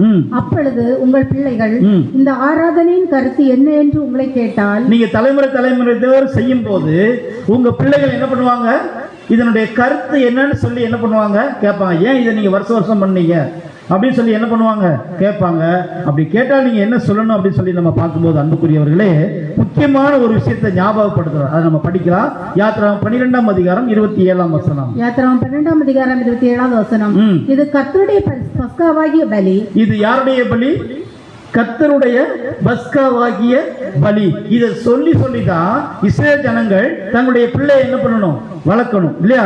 கடைசிவரை இது எப்படிதான் வரும்னா, கர்த்தருடைய பஸ்கா அப்படிதான் வரும். அன்புக்குரிய சகோதரர்களே, அவர் எகிப்தியரை அதம் பண்ணி நம்முடைய வீடுகளை தப்ப பண்ணின போது எகிப்தில் இருந்த இஸ்ரவேல் புத்தியருடைய வீடுகளை கடந்து போனார் என்று நீங்கள் அவர்களுக்கு சொல்ல வேண்டும். இதுக்காகத்தான் தலைமுறை. இப்ப இது அப்படியே நமக்கு பொருளா வந்தா இந்த வசனத்தின் படி நம்ம கொண்டு எப்படி மேட்ச் பண்ணலாம்? அல்ல, ஒட்டுமொத்த உலகம் இன்னைக்கு எதுக்குள்ள போயிட்டு இருக்கு, சங்காரத்துக்குள்ள போயிட்டு இருக்கு. தேவன் இன்று தேசங்களுக்கு, தேசத்தினுடைய ஜனங்களுக்கு நியாய தீர்ப்பு கொடுக்கிறதுக்கு என்ன பண்ணியிருக்காரு, தேசத்துக்கு தேசம் ஜனங்கள் நியாய தீர்ப்பு கொடுக்கிறதுக்கு ஆரம்பிச்சிருக்காரு. அந்த நியாயத்திற்குள்ள நிறைய சங்காரங்கள் என்ன ஆயிட்டு இருக்கு, இப்போ நடந்துட்டு இருக்கு. நிறைய உத்தரவுகள் கடந்து போயிட்டு இருக்கு. அப்படி உத்தரவுகள் கடந்து போயிட்டு இருக்கும் போது அவருடைய பிள்ளைகளாக நம்மளை மட்டும் தனியா பிரிச்சுட்டார். பிரிச்சு என்ன பண்ணிருக்காருன்னா, இந்த உலகத்தின் அழிவிலிருந்து யாரை காப்பாத்திருக்காரு, நம்மளை காப்பாத்திருக்காரு. அப்படிங்கறதான் நிழல்ல என்ன பண்ணிருக்காங்க, இங்க சொல்லியிருக்காங்க. அன்புக்குரியவர்களே பாருங்க, அவர்கள் தப்பு பண்ணின போது எகிப்தில் இருந்த இஸ்ரவேல் புத்திரருடைய வீடுகளை கடந்து போனார் என்று நீங்கள் சொல்ல வேண்டும் என்றான். அப்பொழுது ஜனங்கள் எல்லாரும் தலை வணங்கி என்ன பண்ணிட்டாங்க, பணிந்து கொண்டார்கள். அன்புக்குரியவர்களே, இந்த முறைமை அவங்க என்ன பண்ணணும் அப்படின்னா, இஸ்ரவேல் ஜனங்கள் இடைவிடாத வாழ்க்கை தோறும் அவங்க என்ன பண்ணிட்டே வரணும், கண்டிப்பா செஞ்சுட்டே வரணும். இவங்க கடந்து போன பின்னாடி, இவங்க எகிப்து தேசத்துல இருந்து கடந்து போய் இவங்க வனாந்திர பிரயாணம் சரி, அவங்க கானான் தேசத்துல போன பின்னாடி சரி, இந்த முறைமை அவங்க என்ன பண்ணி ஆகணும், அனுசரிச்சே ஆகணும். இப்ப அடுத்து என்னன்னு சொல்லி நம்ம பார்க்கும்போது, இவங்க கானான் தேசத்துக்கு போயாச்சு. கானான் தேசத்துக்கு போன பின்னாடி இவங்க எப்படி அனுசரிக்கணும் அப்படிங்கிறது ஒரு கட்டளை கொடுத்திருக்காரு. அந்த வசனத்துல படிக்கலாம். உபாகம் 16ஆம் அதிகாரம் 3ஆம் வசனம். உபாகமம் 16ஆம் அதிகாரம் 3வது வசனம். நீ எகிப்து தேசத்திலிருந்து புறப்பட்ட நாளை நீ உயிரோடு இருக்கும் நாளெல்லாம் நினைக்கும்படி பஸ்கா பலியுடனே புளிப்புள்ள அப்பம் புசியாமல் சிறுமையின் அப்பமாகிய புளிப்பில்லாத அப்பங்களை 7 நாள் வரைக்கும் புசிக்க கடவாய். நீ தீவிரமாய் எகிப்து தேசத்திலிருந்து புறப்பட்டபடியினால் இப்படி செய்ய வேண்டும். என்ன சொல்லிட்டாருன்னா, நீ கானான் தேசத்துக்கு போற, அங்க அடிமையின் வீடு மாதிரி கிடையாது, அது பாலும் தேனும் ஓடுகிற தேசம். அங்க போன உடனே நீ என்ன பண்ணணும் அப்படின்னா 7 நாளைக்கு நீ என்ன பண்ணணும்? சிறுமையின் அப்பம் சாப்பிடணும். அப்படி என்ன சிறுமையின் அப்பம்? நல்ல மட்டன் பிரியாணி, அது சிறுமையின் அப்பமா? இல்லை. அப்போ சிக்கன் பிரியாணி அது சாதாரண சாப்பாடு? அதுவும் இல்லை. அப்படின்னா இந்த உலக கிறிஸ்தவர்கள் ஏன் இந்த வசனத்தின் அடிப்படை தான் என்ன பண்ணிட்டு இருக்காங்க? 40 நாள் நாங்கள் கறி சாப்பிட மாட்டோம், மீன் சாப்பிட மாட்டோம், நாங்கள் உபவாசம் இருக்கிறோம், ஒரு சந்தி இருக்கிறோம் அப்படின்னு சொல்லி என்ன பண்ணிட்டு இருக்கிறாங்க? இந்த மாதிரி வசனங்களை மையமாச்சு அவங்க இருக்கிறாங்க. ஆனா இஸ்ரவேல் ஜனங்களுக்கு தேவன் கொடுத்த கட்டளை என்னன்னா, நீங்க சிறுமையின் அப்போ சாப்பிடணும். அப்படின்னா என்ன அர்த்தம்? நீங்க எகிப்துல இருந்ததை நினைவுபடுத்திக்கணும். நீங்க வந்திருக்க இடம் பாலும் தேனும் ஓடுகிற கானான் தேசம். அன்புக்குரிய சகோதரர் சொல்லே, நாம போகிறதும் அதே மாதிரி தேவனிடத்துல சேர போறோம், கிறிஸ்துவனுடைய சரீரத்துல போய் அங்கமாக போறோம். அதை நினைவு கூறும்படியாக இந்த காலத்துல நம்ம என்ன பண்ணோம் அப்படின்னா, அன்புக்குரிய சகோதரர் சொல்லே, இந்த சிறுமையின் அப்போ நம்ம என்ன பண்ண வேண்டாம்? சாப்பிடணுமா? சிறுமையின் அப்போன்னா நமக்கு என்னது அடையாளப்படுத்துது? இன்னைக்கு நம்ம சிறுமையின் அப்ப ஏதாவது சாப்பிடணுமா? அவங்க சாப்பிட்டுருக்காங்க. அவங்களுக்கு என்ன பண்ணிருக்காருன்னா, அதை நினைக்கிறதுக்காக நீ என்ன பண்ணிக்கோ, அதை கண்டிப்பா நீ 7 நாள் அளவு நீ ஃபாலோ பண்ணி ஆகணும் அப்படின்னு சொல்லிட்டார் இல்லையா? அவங்களுக்கான இந்த முறைமையை நீங்க தலைமுறை தோறும் கஷ்டத்தை நினைக்கிறதுக்காக கொடுத்துட்டார். ஆனா ஒரு புது சிருஷ்டி என்ன பண்ணு சொல்லி நம்ம பார்க்கும்போது, அன்புக்குரிய சொல்லி நம்முடைய ஆண்டவராய் இயேசு கிறிஸ்து சொன்ன வார்த்தையை இதை முதல்ல ஞாபகத்துல வச்சிடணும். அதே சமயத்துல இந்த விஷயத்துல ஞாபகத்துல வச்சுதான் நம்ம என்ன பண்ணணும்னா, ஆண்டவருடைய மரணத்தை நம்ம நினைவு கூறணும். இதுக்கு நிறைய பாயிண்ட் இருக்கு. அந்த பாயிண்ட் தான் என்ன பண்ண போறோம்னா நம்ம பார்க்க போறோம். நம்ம எதையெல்லாம் ஞாபகத்துல வச்சுட்டு இந்த பந்தியில வரணும், அதை முதல்ல என்ன பண்ணிக்கலாம்னா இந்த சப்ஜெக்ட்ல பார்த்துக்கலாம். அன்புக்குரிய சகோதரர்களே பாருங்க, முதல்ல ஆண்டவராய் இயேசு கிறிஸ்துடைய மரணம் அதுதான் ரொம்ப ரொம்ப முக்கியம். நிழல்ல நம்ம பார்க்க போனோம்னா ஆட்டுக்குட்டியினுடைய ரத்தம் தான் ரொம்ப முக்கியம். ஆட்டுக்குட்டியினுடைய பலி தான் ரொம்ப ரொம்ப முக்கியம். அதை மையமா வச்சுதான் தலைச்சன் பிள்ளைகளும் காப்பாற்றப்படுறாங்க, அந்த வீட்டில் இருக்க எல்லாரும் காப்பாற்றப்படுறாங்க. அதே மாதிரி இந்த சப்ஜெக்ட்ல நம்ம எதை ஞாபகத்துல வச்சுக்கணும் அப்படின்னா, அன்புக்குரிய சகோதரர்களே, ஃபர்ஸ்ட் பாயிண்ட் என்னன்னு சொல்லி நம்ம பார்க்கும்போது, கர்த்தரே அந்த பஸ்கா ஆடு இல்லையா? இத முதல்ல நம்ம என்ன பண்ணிக்கணும்னா ஞாபகத்துல வச்சுக்கணும். கர்த்தராய் இயேசு கிறிஸ்து தான் அந்த பஸ்கா ஆடு அப்படிங்கிறத முதல்ல ஞாபகத்துல வச்சுக்கணும். பிரதர், இது எங்களுக்கு தெரியாதா? இதான் இவ்வளவு நாள் வசனத்துல வருஷமா என்ன பண்ணிட்டே வரோம், படிச்சுட்டே வரோம். எப்படி கர்த்தராய் இயேசு கிறிஸ்து பஸ்கா ஆடு அப்படிங்கிறத நம்ம என்ன பண்ணிக்கணும்னா நம்ம பார்க்கிறோம். அன்புக்குரியவர்களே, இதுக்கு வசனம் இருக்கு ரொம்ப தெளிவா. 1 கொரிந்தியர் 5ஆம் அதிகாரம் 7ஆம் வசனம். 1 கொரிந்தியர் 5ஆம் அதிகாரம் 7வது வசனம். ஆகையால் நீங்கள் புளிப்பில்லாதவர்களாய் இருக்கிறபடியே புதிதாய் பிசைந்த மாவாய் இருக்கும்படிக்கு பழைய புளித்த மாவை புறம்பே கழித்து போடுங்கள். ஏனெனில் நம்முடைய பஸ்காவாகிய கிறிஸ்து நமக்காக பலியிடப்பட்டிருக்கிறாரு. அப்ப நம்முடைய பஸ்காவாகிய கிறிஸ்து நமக்காக என்ன செய்யப்பட்டார்? பலியிடப்பட்டார். அதனால இந்த ஆட்டுக்குட்டி அடிக்கப்பட்டதுனால இங்க இருக்கிற தலைச்சன் பிள்ளைகள் காப்பாற்றப்படுவாங்க. இந்த தலைச்சன் பிள்ளைகள் காப்பாற்றப்பட்ட பின்னாடி வெளியே இருக்கிற உலக ஜனங்களுக்கு ஆட்டோமேட்டிக்கா என்ன வந்துடும்? விடுதலை வந்துடும். சரி, இந்த நியமத்தை ஏற்படுத்தினது யாரு? இந்த நியமத்தை ஏற்படுத்தினது யாருன்னா, எல்லாவற்றுக்கும் பிதாவாக இருக்கிற வீட்டு தலைவர். வீட்டு தலைவர் யாரு? பிதாவாகிய தேவன். ஆட்டுக்குட்டி நம்முடைய ஆண்டவராகிய இயேசு கிறிஸ்து. சங்கார தூதன் யாரு?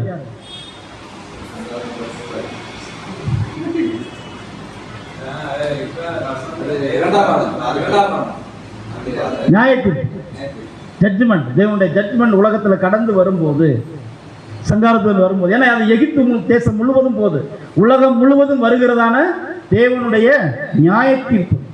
சங்கார தூதன் அது என்னன்னா, எதுக்குமே பாரபட்சமே பார்க்காது. சொன்ன கட்டளையின்படி நின்னா மட்டுமே தான் அந்த வீட்டில் காப்பாற்றப்படுவான். அப்படின்னா இந்த ஆட்டுக்குட்டி அடிக்கப்பட்டது பிதாவாகிய தேவனுடைய நியமம்.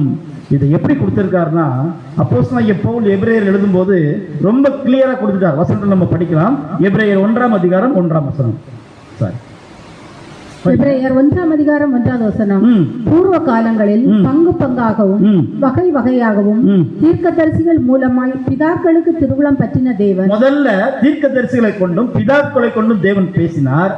ஆனா இப்ப என்ன பண்ணிட்டான்னு சொல்லி நம்ம பார்க்கும்போது அன்புக்குரிய சகோதரர்களே, அந்த நாட்கள்ல தீர்க்கதரிசிகளை கொண்டு பேசியிருக்கார், பிதாக்களை கொண்டு பேசியிருக்கார். ஆனா இன்னைக்கு சுவிசேஷ யுகத்துல யாரை குறித்து பேசுறான்னு சொல்லி படிக்கும்போது வசனத்துல படிக்கலாம். எபிரேயர் 1:2 எபிரேயர் 1:2 இந்த கடைசி நாட்களில் குமாரன் மூலமாய் நமக்கு திருவுளம் பற்றினார். யார் மூலமாக? அவர் பேசுறது எல்லாமே யார் மூலமா தான்? நம்முடைய ஆண்டவராகிய இயேசு கிறிஸ்து மூலமாக திருவுளம் பற்றினார் அப்படி சொல்லி நம்ம பார்க்கிறோம். தொடர்ந்து படிச்சு முடிச்சுங்க. இவரை சர்வத்துக்கும் சுதந்திரவாளியாக நியமித்தார். இவரை கொண்டு உலகங்களையும் உண்டாக்கினார். பாருங்க, இவரை கொண்டு உலகங்களையும் என்ன பண்ணியிருக்கார்? உலகளை உண்டாக்குறது மட்டுமல்ல, நமக்காக பாவம் நீக்கும் பரிகார பலியாக என்ன பண்ணிட்டாருன்னா அவரை கொடுத்துட்டாரு சொல்லி நம்ம பார்க்கிறோம். அன்புக்குரியவர்களே, இப்படித்தான் தேவனுடைய நியமம் இருக்கிறது சொல்லி நம்ம பார்க்கிறோம்.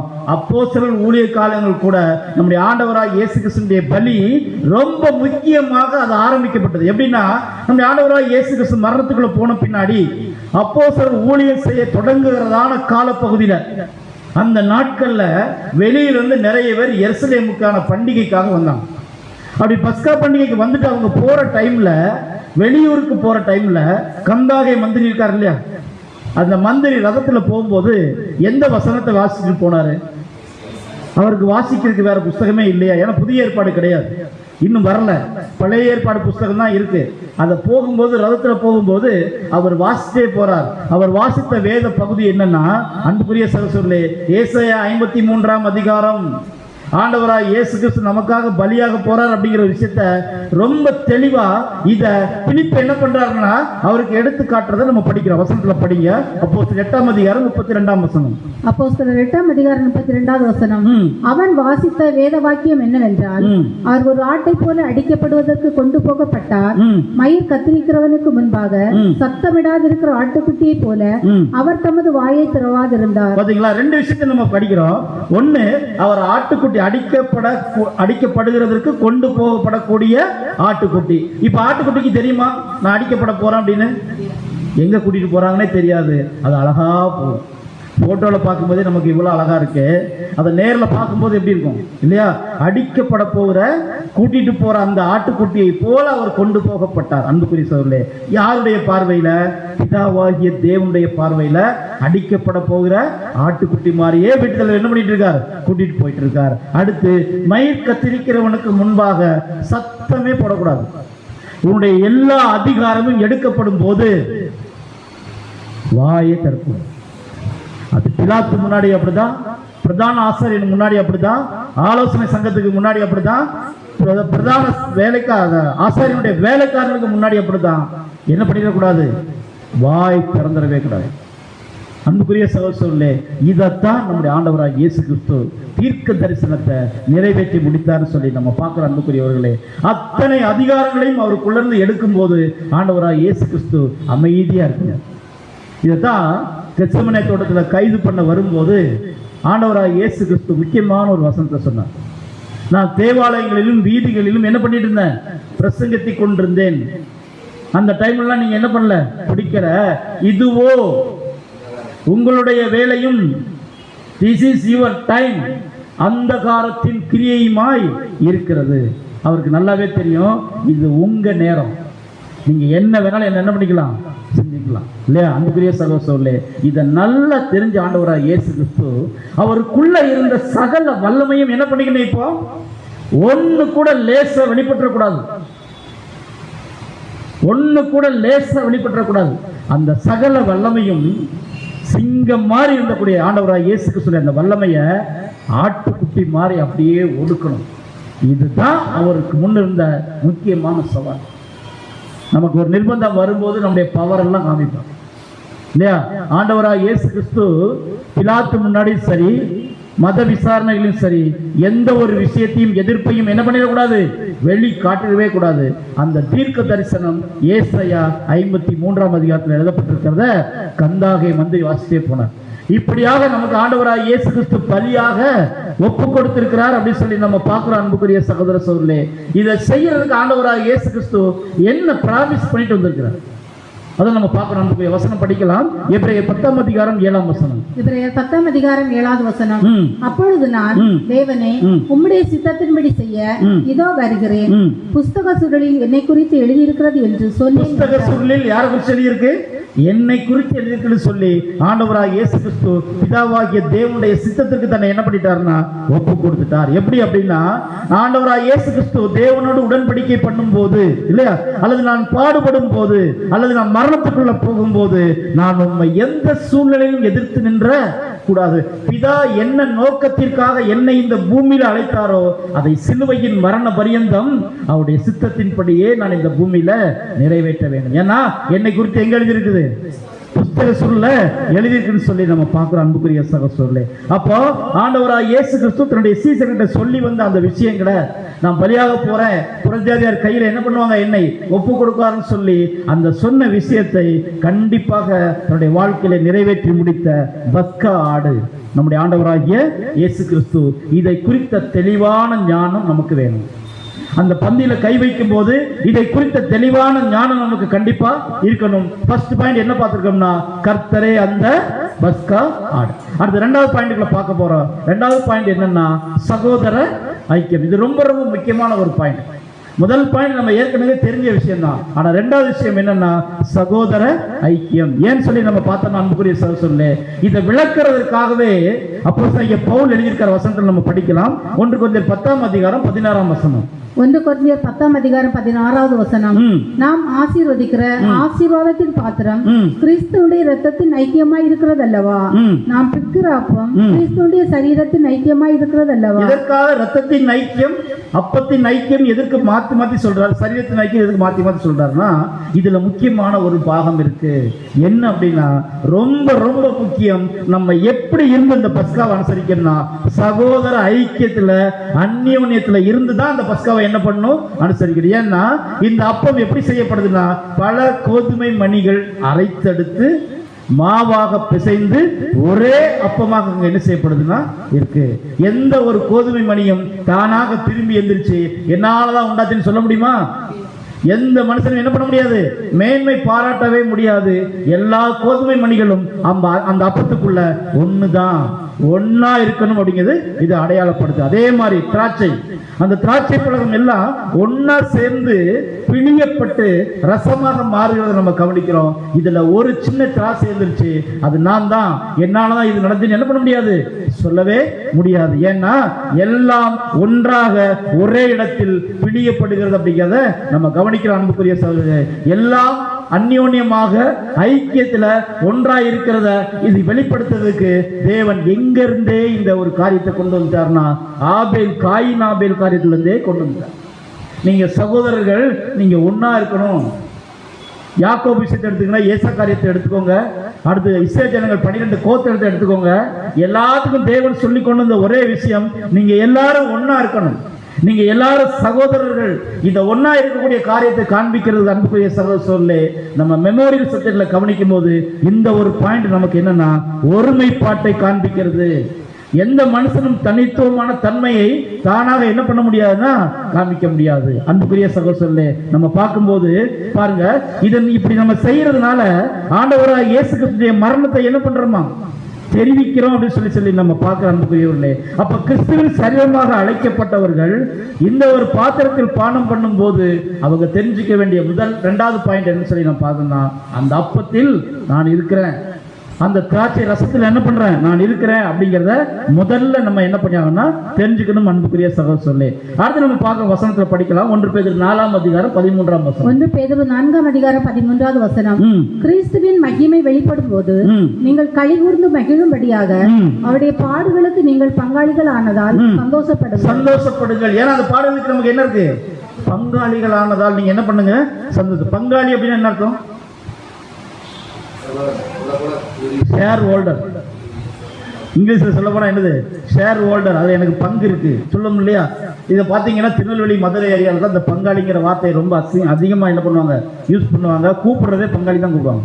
டேய் பங்காளி வா அப்படின்னு. அப்போ பங்காளினா என்ன அர்த்தம், நானும் நீயும் ஒன்று, நீ ஒரு குத்து சாப்பிட்டா நானும் ஒரு குத்து சாப்பிடணும், அப்படிதான் அர்த்தம் இருக்கு பங்காளி இல்லையா? பங்காளி சண்டை அப்படின்னா என்ன அர்த்தம், பங்காளி சண்டைக்கு மட்டும் யாரும் போகக்கூடாது, நாளைக்கு ஒன்றா சேர்ந்துருவாங்க. பாருங்க. அப்படி இப்படிப்பட்ட பங்காளி அப்படிங்கிற வார்த்தைக்கு அர்த்தம் என்னன்னா, ஒண்ணுக்குள்ள ஒண்ணு ஷேர் இருக்கு ரெண்டு பேருக்குமே. அப்போ கிறிஸ்துவனுடைய அந்த சரீரத்துல நம்ம எல்லாருக்கும் என்ன இருக்கு? ஷேர் இருக்கு. நம்ம எல்லாரும் அந்த பாடுகள்ல பங்காளி ஆனா அந்த சரீரத்திலும் என்ன ஆயிடலாம்? பங்காளி ஆயிடலாம். இது ஆண்டவராக இயேசு கிறிஸ்து நமக்கு என்ன பண்ணியிருக்காருன்னா கற்றுக் கொடுத்துருன்னு சொல்லி நம்ம பார்க்கிறோம் அன்புக்குரிய சகோதரர்களே. அப்படி நம்ம பார்க்கும்போது அப்போஸ்தலனாகிய பவுல் சொல்றா, இந்த பாடுகள் நான் கொஞ்சம் அனுபவித்திருக்கிறேன், நீங்களும் என்ன பண்ண போறீங்க? அனுபவிக்க போறீங்க. வசனத்தில் நம்ம படிக்கலாம். கொலோசியர் 1:24. கொலோசியர் 1:24. இப்பொழுது நான் உங்கள் நிமித்தம் அனுபவிக்கிற பாடுகளில் சந்தோஷம் அடைந்து கிறிஸ்துவுடைய உபத்திரவங்கள் குறைவானதை அவருடைய சரீரமாகிய சபைக்காக என் மாமிசத்தில் நிறைவேற்றுகிறேன். பாருங்க, இதுல 3 விஷயம் இருக்கு. நம்முடைய ஆண்டவராக இயேசு கிறிஸ்து பாடுபட்டிருக்கிறார். அந்த பாடுகள்ல சந்தோஷம் அடைந்து கிறிஸ்துவுடைய உபத்திரவங்களில் குறைவானதை நான் அவருடைய சபைக்காக என்ன பண்றேன்? சபை, கிறிஸ்து, பவுல், இந்த 3 விஷயத்தை மையமா வச்சு பேசுறாரு. கிறிஸ்துவனுடைய பாடுகள்ல குறைவானத சபைக்காக நான் என்ன பண்றேன்? என்னுடைய சரீரத்துல நிறைவேற்றுறேன். இப்ப இதே பாணியத்தை நம்ம என்ன பண்ணணும்னா, அறுவடை ஊழியம் செய்யறோம், தேவனுக்காக நிறைய காரியங்களை நமக்கு தகுந்த மாதிரி நமக்கு தேவன் என்ன கொடுத்திருக்கோ அந்த தாளத்தின் படி நம்ம என்ன பண்றோம்? ஏறெடுக்கிறோம், செய்யறோம். அப்படி செய்யும் போது நம்முடைய நாட்கள்ல நம்ம மாம்சத்தில் இருக்கும்போது ஏதோ கொஞ்சம் அவங்க விட்டு வச்சுட்டு போயிருக்காங்க பாத்தீங்களா? நீங்களும் இதுல என்ன பண்ணுங்க? ஷேர் பண்ணுங்க. ஏன்னா நம்ம வாழுகிற காலமே ரொம்ப லக்ஸரியான ஒரு காலம். தூர தொலைவில் இருந்து எல்லாரும் நிறைய பேர் வந்திருக்கிறோம் இல்லையா? யாராவது கஷ்டப்பட்டு கால்நடையா வந்தோமா? இல்ல, பஸ்ல சொகுசா வந்திருக்கிறோம். இன்னும் சொல்ல போனா சகோதரிகள் வந்தாங்கன்னா ஃப்ரீ பஸ் இருக்கு இன்னைக்கு, பாத்தீங்களா? அப்ப இவ்வளவு லக்ஸரி இருக்கு. எந்த பாடும் பட வேண்டாம், எந்த பணமும் எடுக்க வேண்டாம். அப்படிங்கிற காலப்பகுதியில் இருக்கும்போது நமக்கு உபத்திரவம் வேற ரூபத்துல வரும். அந்த ரூபத்துக்குள்ள போய் அவங்கெல்லாம் அந்த ஒரு இயேசு கிறிஸ்து, அப்போஸ்தலனாகிய பவுல் இவங்க மாதிரி இல்லைன்னா கூட நம்ம என்ன பண்ணுவோம்? கொஞ்சமா இல்லையா? அன்புக்குரிய சகோதரர்களே, நம்முடைய பாடுகளை நிறைவேற்றி என்ன பண்ணிடலாம்? நம்ம போலாம். அப்படி இருக்கும்போது நம்ம எல்லாரும் எப்படி இருக்கோம்னா ஒண்ணுக்குள்ள ஒன்னா இருக்கோம். அன்புக்குரியவர்களே, அந்த பலியின் மீது எனக்கு ஒரு பங்கு இருக்கு. இன்னும் விசேஷமாக சொல்ல போனா அன்புக்குரியவர்களே, காளை மற்றும் வெள்ளாட்டுக்கடாவினுடைய ரத்தம் மகா பரிசுத்த ஸ்தலம் வரைக்கும் என்ன பண்ணுது? அது போகுது பாருங்க. அப்போ அந்த ஒரே பலிபீடத்துல செலுத்தப்பட்ட அந்த பலிகள் காளை மற்றும் வெள்ளாட்டுக்கடா, அதனுடைய ரத்தம் ஒன்றுக்குள் ஒன்றாக என்ன செய்யப்பட்டிருக்கும் இல்லையா? கலந்து இருக்கும் பாத்தீங்களா? இது எங்க வர கடைசி வர போகுதுன்னா மகா பரிசுத்த வர போகுது அன்புக்குரிய சகோதரர்களே. அப்ப பாருங்க, அப்ப ஒவ்வொரு சரீர அங்கத்துக்கும் என்ன இருக்கு அப்படின்னா ஒரு பங்கு இருக்குன்னு சொல்லி நம்ம பார்க்கலாம். இப்ப நம்முடைய சரீரத்தை எடுத்துக்கோங்க. நம்ம நடந்து போறோம், காலில் ஒரு கல் குத்திருச்சு அல்லது ஒரு முள்ளு குத்திருச்சு அப்படின்னா ஃபர்ஸ்ட் நம்முடைய வாய் தான் சொல்லும், ஐயோ அம்மா கத்துமா. அப்ப வாய் என்ன இருக்கு? காலுக்கும் வாய்க்கும் என்ன இருக்கு? ஒரு சம்பந்தம் இருக்கு. அடுத்து உடனே வலிச்ச உடனே கண்ணீர் சிந்தும். அப்படியே கண்ணுக்கு என்ன இருக்கு? பங்கு இருக்கு. அடுத்து கை ஓடி போய் அந்த முள்ளையோ கல்லையோ என்ன பண்ணும்? எடுக்கும். அப்ப கைக்கு என்ன இருக்கு? சம்பந்தம் இருக்கு. அப்புறம் நடக்க முடியாதுன்னு சொன்ன உடனே ஒரு அவையும் சொல்லும், அதுல உட்காரு. அப்போ உட்காருவோம். முதுகு சாட்சி என்ன பண்ண உட்கா. அப்போ ஒரு சின்ன ஒரு சம்பவம் நடக்கும்போது இந்த சரீரத்தினுடைய எல்லா பாகங்களும் என்ன ஆகுது? இன்க்ளூட் ஆகுது. அதே மாதிரி அன்புக்குரிய சகோதரர்களே, நாம எல்லாரும் கிறிஸ்துவினுடைய சரீரத்துல அவயங்களாக வந்திருக்கிறோம். ஒருத்தருக்கு ஒரு கஷ்டம்னா அந்த கஷ்டம் யாருக்கு? இல்ல பிரதர், அவங்க பார்த்துக்குவாங்க. பக்கத்துல 2 பிரதர்ஸ் இருக்கிறாங்க, இந்த பக்கம் அந்த பிரதர் இருக்கிறாரு, பிரதர்கிட்ட ஃபோன் பண்ணி சொல்லிட்டு அவர் போய் பார்த்துக்குவார். அப்ப மீதி எல்லாம் அப்படி இல்லை. எல்லா சகோதர உபத்திரவத்திலும் எல்லாத்துக்கும் என்ன இருக்கு? ஓடி போய் பார்க்கணும். உடனே கண்ணீர் வரணும். வருதா? இல்ல பிரதர், எனக்கு முள்ளு குத்தல அப்படி சொல்ல முடியுமா? ஓடி போய் பார்க்கணும். அன்புக்குரிய சகோதரர்களே, ஒரு சகோதரனுடைய கஷ்டத்தை நம்ம கஷ்டம் போல நினைச்சுக்கணும். அதுதான் ரொம்ப ரொம்ப முக்கியமான விஷயம். அந்த பங்கு எடுக்கணுமே தவிர அது எனக்கு சம்பந்தம் இல்லை, அவங்க பார்த்துக்குவாங்க, நானே போய் தான் ஏதாவது பண்ணணுமா அப்படின்னு என்ன பண்ணக்கூடாது? நினைக்க கூடாது. அப்போ ஒருத்தருக்கு ஒருத்தர் நம்ம அந்யோன்யத்துல இருக்கிறதையும் அன்புல இருக்கிறதையும் தான் இந்த ஐக்கியம், அப்பமும் ரத்தமும் என்ன பண்ண, சரீரத்தினுடைய ஐக்கியமும் கிறிஸ்துவனுடைய ரத்தத்தின் ஐக்கியம் என்ன பண்ணுதுன்னா அது அடையாளப்படுத்துன்னு சொல்லி நம்ம பார்க்கலாம். இது 2வது பாயிண்ட். முதல் பாயிண்ட் கர்த்தரே அந்த பஸ்கால். 2வது பாயிண்ட் சகோதர ஐக்கியம். இது முதல்ல தெரியாம அந்த பரிசுத்த பந்தியில் என்ன பண்ண முடியாது? கலந்து கொள்ள முடியாது. அடுத்த பாயிண்ட் 3வது, இந்த பந்தியை வர தலைமுறையா நம்ம அனுசரிச்சுட்டே வர்றோமே. முன்பு அப்போஸ்தலர் அனுசரிச்சாங்க, இதுக்கு முன்னாடி 7 சபை காலத்துல இருந்து அவங்க அனுசரிச்சாங்க, இப்ப கடைசியா நம்ம அனுசரிச்சோமே. இதனால என்ன நன்மை பிரதர்? இது அனுசரிக்கிறனால என்ன நன்மை? நமக்கு இல்லை, நமக்கு கிடைக்க போற வாய்ப்பு அப்படிங்கிறது வேற. அதனால இதை பஸ்கா அனுசரிக்கிறதுனால என்ன பிரதிபலன் அல்லது பின்வரும் நன்மைகள் என்ன, இதை தெரிஞ்சா நமக்கு ரொம்ப சந்தோஷமா இருக்கும். இதை தெரிஞ்சுக்கணும் அப்படின்னா முதல்ல நிழலுடைய பொருள் என்ன ஆகணும், நமக்கு நிழலுடைய தன்மை என்ன ஆகணும் தெரியணும். இப்ப முதல்ல இஸ்ரேல் ஜனங்கள் அதை அனுசரிச்சதுனால ரத்தத்தை எடுத்து நிலைக்காலில் உள்ள பூசி உள்ள உட்கார்ந்து அதை சரியா அனுசரிச்சதுனால யார் காப்பாற்றப்பட்டது? தலைச்சன் பிள்ளைகள் காப்பாற்ற. இப்ப தலைச்சன் பிள்ளைகள் யாரு இல்லையா? எப்படி ஜெனிப்பிக்கப்பட்டிருக்கோம்? அவர் சித்தம் கொண்டு அவருடைய சிருஷ்டிகளில் நாம் முதற்பலங்காவுக்கு நம்மை சத்திய வசனத்தினாலே ஜெனிப்பித்தார். ஆட்டுக்குட்டியின் ரத்தத்திலிருந்து அவங்களை காப்பாத்தினார், நம்மளை சத்திய வசனத்தினாலே என்ன பண்ணியிருக்கார் இல்லையா? அது முதல் பிறந்த குழந்தை இல்லையா? அங்க முதல் பிறந்தவங்க காப்பாற்றப்பட்டாங்க. இந்த உலகத்துல முதற் பேரானவங்க ஆண்டவராய் இயேசு கிறிஸ்துவின் ரத்தத்தினால காப்பாற்றப்படுறாங்கன்னு சொல்லி நம்ம பார்க்கிறோம் அன்புக்குரியவர்களே. அடுத்து நம்ம பார்க்கும்போது இந்த முதற் பலன் காப்பாற்றப்பட்ட பின்னாடி அதுக்கடுத்து யார் காப்பாற்றப்படுறாங்கன்னா அந்த வீட்டில் இருக்க குடும்பத்தார் என்ன பண்றாங்க? காப்பாற்றப்படுறாங்க. இப்ப அதிகபட்ச ஆபத்து யாருக்கு? தலைச்சன் பிள்ளைக்கு. ஒரு சின்ன முறைமை தப்பு பண்ணா கூட, ஒருவேளை பாதரட்சை போடல, எனக்கு செருப்பே போட்டு பழக்கம் இல்லை, மோசை கூப்பிட்டு நான் போயிடுவேன்னு சொல்லி போனா என்ன ஆயிரும்? அவ்வளவுதான். சமாதானத்தின் சுவிசேஷம் என்னும் பாதரட்சைய நீ சுவிசேஷ யுகத்துக்கு நிழல்ல இருந்து பொருள்படுத்தல. நீ சுவிசேஷ யுகத்துல இருந்து நான் சொன்ன கட்டளை நீ என்ன பண்ணல. அப்ப என்ன ஆயிரும்? அது அவங்களுக்கு என்ன ஆயிரும் அப்படின்னா மரணம் வந்துடும்.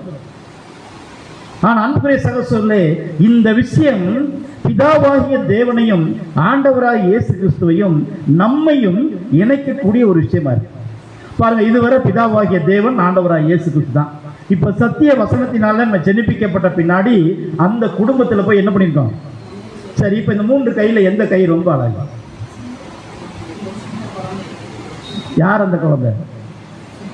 பிதாவாகிய தேவனை விட ஆண்டவராகிய இயேசு கிறிஸ்துவை விட நாம தான் ரொம்ப அழகு இல்லையா? அப்படியா? கண்ணாடியில் பார்த்தோமா காலையில? அன்புக்குரிய சகோதரர்களே, தேவனுடைய பார்வையிலும் கிறிஸ்துவனுடைய பார்வையிலும் யார் அவர்களுடைய கற்பனைகளை கை கொள்ளி நடக்கிறாங்களோ அவங்க தான் ரொம்ப அழகான. அன்புக்குரியவர்களே, இந்த கை மாத்திரமல்ல, நம்ம கூட என்னவா இருக்கணும்? அழகான பிள்ளைகளாக அது இருக்குன்னு சொல்லி நம்ம பார்க்கிறோம். அப்போ பிதா தன்னுடைய குமாரனுக்கு பார்த்தீங்க அப்படின்னா அன்புக்குரிய சகோதரர்களே, இணைக்கும் தருணம் எது அப்படின்னா அவரை பலியாக கொடுத்த தருணம். அந்த பலியாக கொடுத்ததுனால தலைச்சன் பிள்ளைகள் என்ன பண்ணிக்கிட்டார்? மீட்டு கொண்டார் சொல்லி நம்ம பார்க்கிறோம் அன்புக்குரியவர்களே. இப்போ நம்ம ஜீவன் கொடுத்து நம்மளை என்ன பண்ணியிருக்காருன்னா மீட்டு கொண்டார். இந்த அனுசரிப்புல தப்பு பண்ணன்னு வைங்களேன், என்ன நடக்கும்? அவங்க முறையா செய்யணும், அதனால அவங்க தப்புனாங்க. இப்ப நம்ம முறையா செஞ்சா மட்டுமே தான் அன்புக்குரிய சகோதரர்களே அங்க ஜீவன் காக்கப்பட்டது மாதிரி நம்முடைய ஜீவனும் என்ன செய்யப்படும்? காக்கப்படும் இல்லையா? நம்ம ஜீவன் காக்கப்பட்ட பின்னாடி அதுக்கடுத்து ஒரு குரூப் இருக்கிறாங்க, அவங்க ரொம்ப கஷ்டப்பட்டு இருக்காங்க.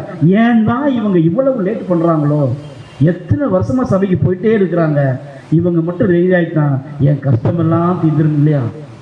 அதான் வசனத்துல படிக்கிறோம் ரோமர்ல, மேலும் தேவனுடைய புத்திரர் வெளிப்படுவதற்கு சிருஷ்டியானது ஒரு பெரிய உலகத்தையே சிருஷ்டி பண்ணி வச்சிருக்கிறார்.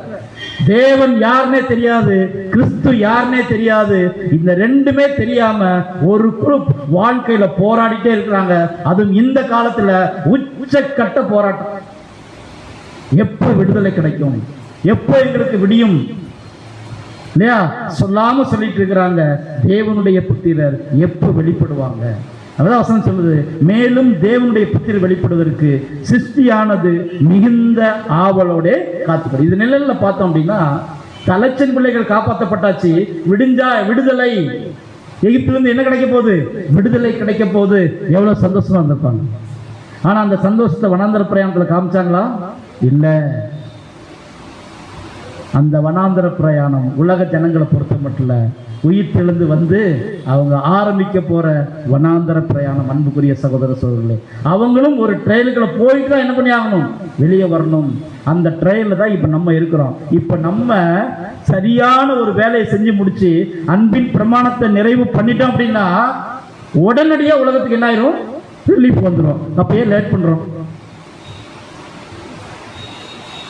ஒவ்வொரு வாரமும் கரெக்டாக ஆராதனை வந்துடுறேன். இடைப்பட்ட நாள் கூடைக்கும் என்ன பண்ணிடுறேன்? நான் வந்துடுறேன். இல்லையா? அன்புக்குரிய சகோதரர்களே, இது மட்டும் பார்த்தா இன்னும் நிறைய காரியங்கள் தேவன் நம்மகிட்ட எதிர்பார்க்கிற கிறிஸ்துவின் குணலட்சணத்துக்கு நம்ம மாறாம இங்க இருந்து நம்ம போகவே முடியாது. கண்டிப்பா மாறியாவது நமக்காக மட்டுமல்ல, வேதனைப்படுகிற அந்த சிஸ்டம் முதல்ல மனசு வச்சுக்கோங்க. எத்தனை ஜனம் வீடு இல்லாம வாசல் இல்லாம பஸ் ஸ்டாண்ட்ல படுத்துட்டு நோயோட கஷ்டத்தோட அனுபவிச்சுட்டு இருக்க நம்ம பார்க்கிறோம் இல்லையா? அதை பார்த்து நமக்கு இறக்க வர மாட்டேங்க. அன்புக்குரிய சகோதரர்களே, எல்லாம் நம்முடைய கையில தான் இருக்கு. நாம முடிச்சிட்டோம்னா நம்முடைய கோர்ஸை தேவன் சீக்கிரமே இந்த உலகத்துக்கு என்ன பண்ணிடுவார்? அப்ப நமக்காக என்ன பண்ணிருக்காங்க? வெயிட் பண்ணிருக்காங்க. அன்புக்குரியவர்களே, இந்த உலகத்திற்கு ஆசீர்வாதமாக வரக்கூடிய அந்த ஒரு காரியத்தை பிரதான ஆசாரியன் ஆரோன் பாவ நிவாரண நாள் பலி அன்னைக்கு ஆசரிப்பு கூடாரத்துக்கு உள்ள போய் காளை மற்றும் வெள்ளாட்டுக்கடாவுடைய பலியை செலுத்தின பின்னாடி வெளியே வந்து தன்னுடைய 2 கைகளையும் உயர்த்தி ஆசீர்வதிக்கும் போது இஸ்ரேல் ஜனங்கள் எல்லாம் அது வர ஆசரிப்பு கூடாரத்துக்கு முன்பாக நிப்பாங்க. போற ஒரு அமைதி, பேசவே மாட்டாங்க. என்ன ஆகுமோ, அடுத்த 1 வருஷத்துக்கு என்ன ஆகுமோ, நாங்கள் உயிரோட இருப்போமோ இல்லையோ, ஆரோன் என்ன பண்ண போறா தெரியலையே, ஏதாவது தப்பு நடந்துட்டோ அப்படின்னு சொல்லி குற்ற உணர்வோடு ஆசரிப்பு கூடாரத்துக்கு முன்னாடி எல்லாரும் அமைதியா நிற்பாங்க. தங்களுடைய பலிகள்லாம் கொண்டு போய் கொடுத்துட்டு ஆரோன் உள்ள போயிட்டு வருவாரு. 2 கையும் உயர்த்தி ஆசீர்வதிச்ச உடனே ஒரு சந்தோஷம் வரும் பாருங்க. அதுதான் உலக ஜனங்களுக்கு நடக்கக்கூடிய சந்தோஷம். எப்போ பிரதான ஆசாரியனாக இயேசு கிறிஸ்து வெளிப்படுவார்னு சொல்லி இஸ்ரேல் ஜனங்கள் அந்த ஆரோனை எதிர்பார்த்துட்டு இருந்த மாதிரி இன்னைக்கு உலகம் என்ன ஆயிட்டு இருக்கு? அது எதிர்பார்த்துட்டு இருக்காங்க. அன்புக்குரிய சகோதரர்களே, வெயிட் பண்ணிட்டு இருக்கிறாங்க. நாம சீக்கிரமே என்ன பண்ணிடலாம்? முடிச்சிடலாம். அதுக்கப்புறம் என்ன ஆயிருந்தா ஒட்டுமொத்த உலகத்துக்கும் என்ன ஆயிருந்தா உலக ஜனங்களுக்கு மீட்பு வந்துடும், விடுதலை வந்துடும், யுத்தம் இருக்காது, கொள்ளை நோய் இருக்காது, ஒரு மனுஷன் இன்னொரு மனுஷனை பட்சிக்கிற அந்த ஒரு காரியம் கூட இருக்காது. எல்லா ஜனங்களும் ரொம்ப சந்தோஷமா வெளிப்படுகிற ராஜ்யத்துக்குள்ள என்ன பண்ணிடுவாங்க? போயிடுவாங்க இல்லையா? பாருங்க, அப்படி வெளிப்படுறதற்கு நாம தான் என்னவா இருக்குன்னு சொல்லி நம்ம பார்க்கும்போது அன்புக்குரிய சகோதரர்களே, நாம உலகத்திலிருந்து வந்துட்டோம், சரியா செய்து முடித்து தேவன் எதிர்பார்க்கிற வண்ணமாக நம்ம மாறிடலாம். அப்படி மாறிட்டோம்னா அன்புக்குரிய சகோதரர்களே, இந்த உலகத்திற்கு எப்படி சமாதானம் கடந்து வரும் அப்படிங்கறத ஏசாயா 66ஆம் அதிகாரம் 12ஆம் வசனத்தில் நம்ம படிக்கலாம். ஏசாயா 66ஆம் அதிகாரம் 12வது வசனம். கர்த்தர் சொல்லுகிறது என்னவென்றால், இதோ நான் சமாதானத்தை ஒரு நதியை போலவும் ஜாதிகளின் மகிமையை புரண்டு ஓடுகிற ஆற்றை போலவும் அவிடமாக பாயும்படி செய்கிறேன். அப்பொழுது நீங்கள் முளைப்பால் குடிப்பீர்கள், இடுப்பில் வைத்து சுமக்கப்படுவீர்கள், முழங்காலில் வைத்து தாளாட்டப்படுவீர்கள். இது யாருக்கு சொல்லப்பட்ட வசனம்? அன்புக்குரிய சொல்லே, இவன் நமக்கும் அப்ளை பண்ணலாம், மாம்சத்திற்குரிய இஸ்ரவேல் ஜனங்களுக்கு அப்ளை பண்ணலாம். எப்படின்னா, நான் சமாதானத்தை ஒரு நதியை போல ஜாதிகளின் மகிமையை புரண்டு ஓடுகிற ஆற்றை போல அவளிடமாய் பாயும்படி செய்கிறேன். அப்படி செய்யும் போது அப்பொழுது நீங்கள் தாய்ப்பால் குடிப்பீர்கள். இல்லையா? தாய்ப்பால் என்ன அர்த்தம்? களங்கம் இல்லாத சத்தியம். தாய்ப்பால் எப்ப கிடைக்கும்? அம்மாவோட இடுப்புல இருக்கும்போது, சின்ன குழந்தையா இருக்கும்போது நமக்கு என்ன கிடைக்கும்? தாய்ப்பால் கிடைக்கும். அம்மாவோட மடியில இருக்கிற அனுபவம் நம்ம எல்லாரும் உணர்ந்திருக்கிறோமா? எவ்வளவு சந்தோஷமான காலப்பகுதி இல்லையா? ஐயோ ஹோம்ஒர்க் எழுதணுமே, ஐயோ மிஸ் அடிப்பாங்களே அப்படிங்கிற எந்த ஒரு உணர்வும் இல்லாம வேலைக்கு வேலை உணவு யாருக்கு ரெடி பண்றாங்களோ இல்லையோ நமக்கு என்ன ஆயிரும்? ரெடி ஆயிரும். அழுதா போதும், அது ஒண்ணுதான் செய்யணும். தொட்டில இருந்து என்ன பண்ணும்? அழத்தான் செய்யணும். அது மட்டும் செஞ்சுட்டா எப்படி எதுக்கு அழுகுறானோ உடனே என்ன ஆயிரும் இல்லையா? தாய் இறங்குகிறது போல கர்த்தர் இயேசு சத்தியத்துக்கு எப்பெல்லாம் நம்ம தாகமா இருக்கமோ அப்பெல்லாம் நமக்கு என்ன கொடுக்கிறாராமா? தாய்ப்பால் கொடுக்கிறார். அன்புக்குரிய சகோதரர்களே, இடுப்பில் வைத்து சுமக்கப்படுவீர்கள் இல்லையா? அடுத்து பாத்தீங்கன்னா, இடுப்பில் வைத்து சுமக்கப்படுவீர்கள், முழங்காலில் வைத்து தாளாட்டப்படுவீர்கள். அந்த அனுபவத்துக்குள்ள நம்ம போயிட்டு தான் வந்து அன்புக்குரிய சகோதரர்களே, அது ஒரு சந்தோஷமான அனுபவம். இப்ப நம்ம இருக்கிற சிச்சுவேஷன், ஆண்டவராகிய இயேசு கிறிஸ்து தாய் ஸ்தானத்துல இருந்து நம்ம எல்லாம் போஷித்து வளர்த்து வருகிற அந்த அனுபவம். இதனாலதான் நமக்கு கொடுத்த வாக்குத்தத்தம் என்னன்னு சொல்லி நம்ம பார்க்கும்போது 66ஆம் அதிகாரம் 13ஆம் வசனத்துல, ஒருவனை அவன் தாய் தேற்றுவது போல நான் உங்களை தேற்றுவேன். தேற்றாரா? நமக்கு ஏதாவது கவலை இருக்கா? ஐயோ இந்த சத்தியம் எனக்கு கிடைக்கலையே, இந்த பாடம் எனக்கு கிடைக்கலையே, அல்லது ஆராதனைக்கு போக வழி இல்லையே, நான் கஷ்டப்படுறேனே. இல்லவே இல்லை. அந்த தாய் நம்மை அருமையாக நாம எதிர்பார்க்கிறதுக்கு மேல நமக்கு என்ன பண்ணிட்டு இருக்காங்க? கொடுத்துட்டு இருக்கிறதை நம்ம பார்க்கிறோம். அன்புக்குரிய சகோதரர்களே, இந்த எண்ணம் இந்த உலகத்தினுடைய ஆசீர்வாதம் இதே மாதிரி உலக ஜனங்கள் நாளைக்கு வரப்போறாங்க.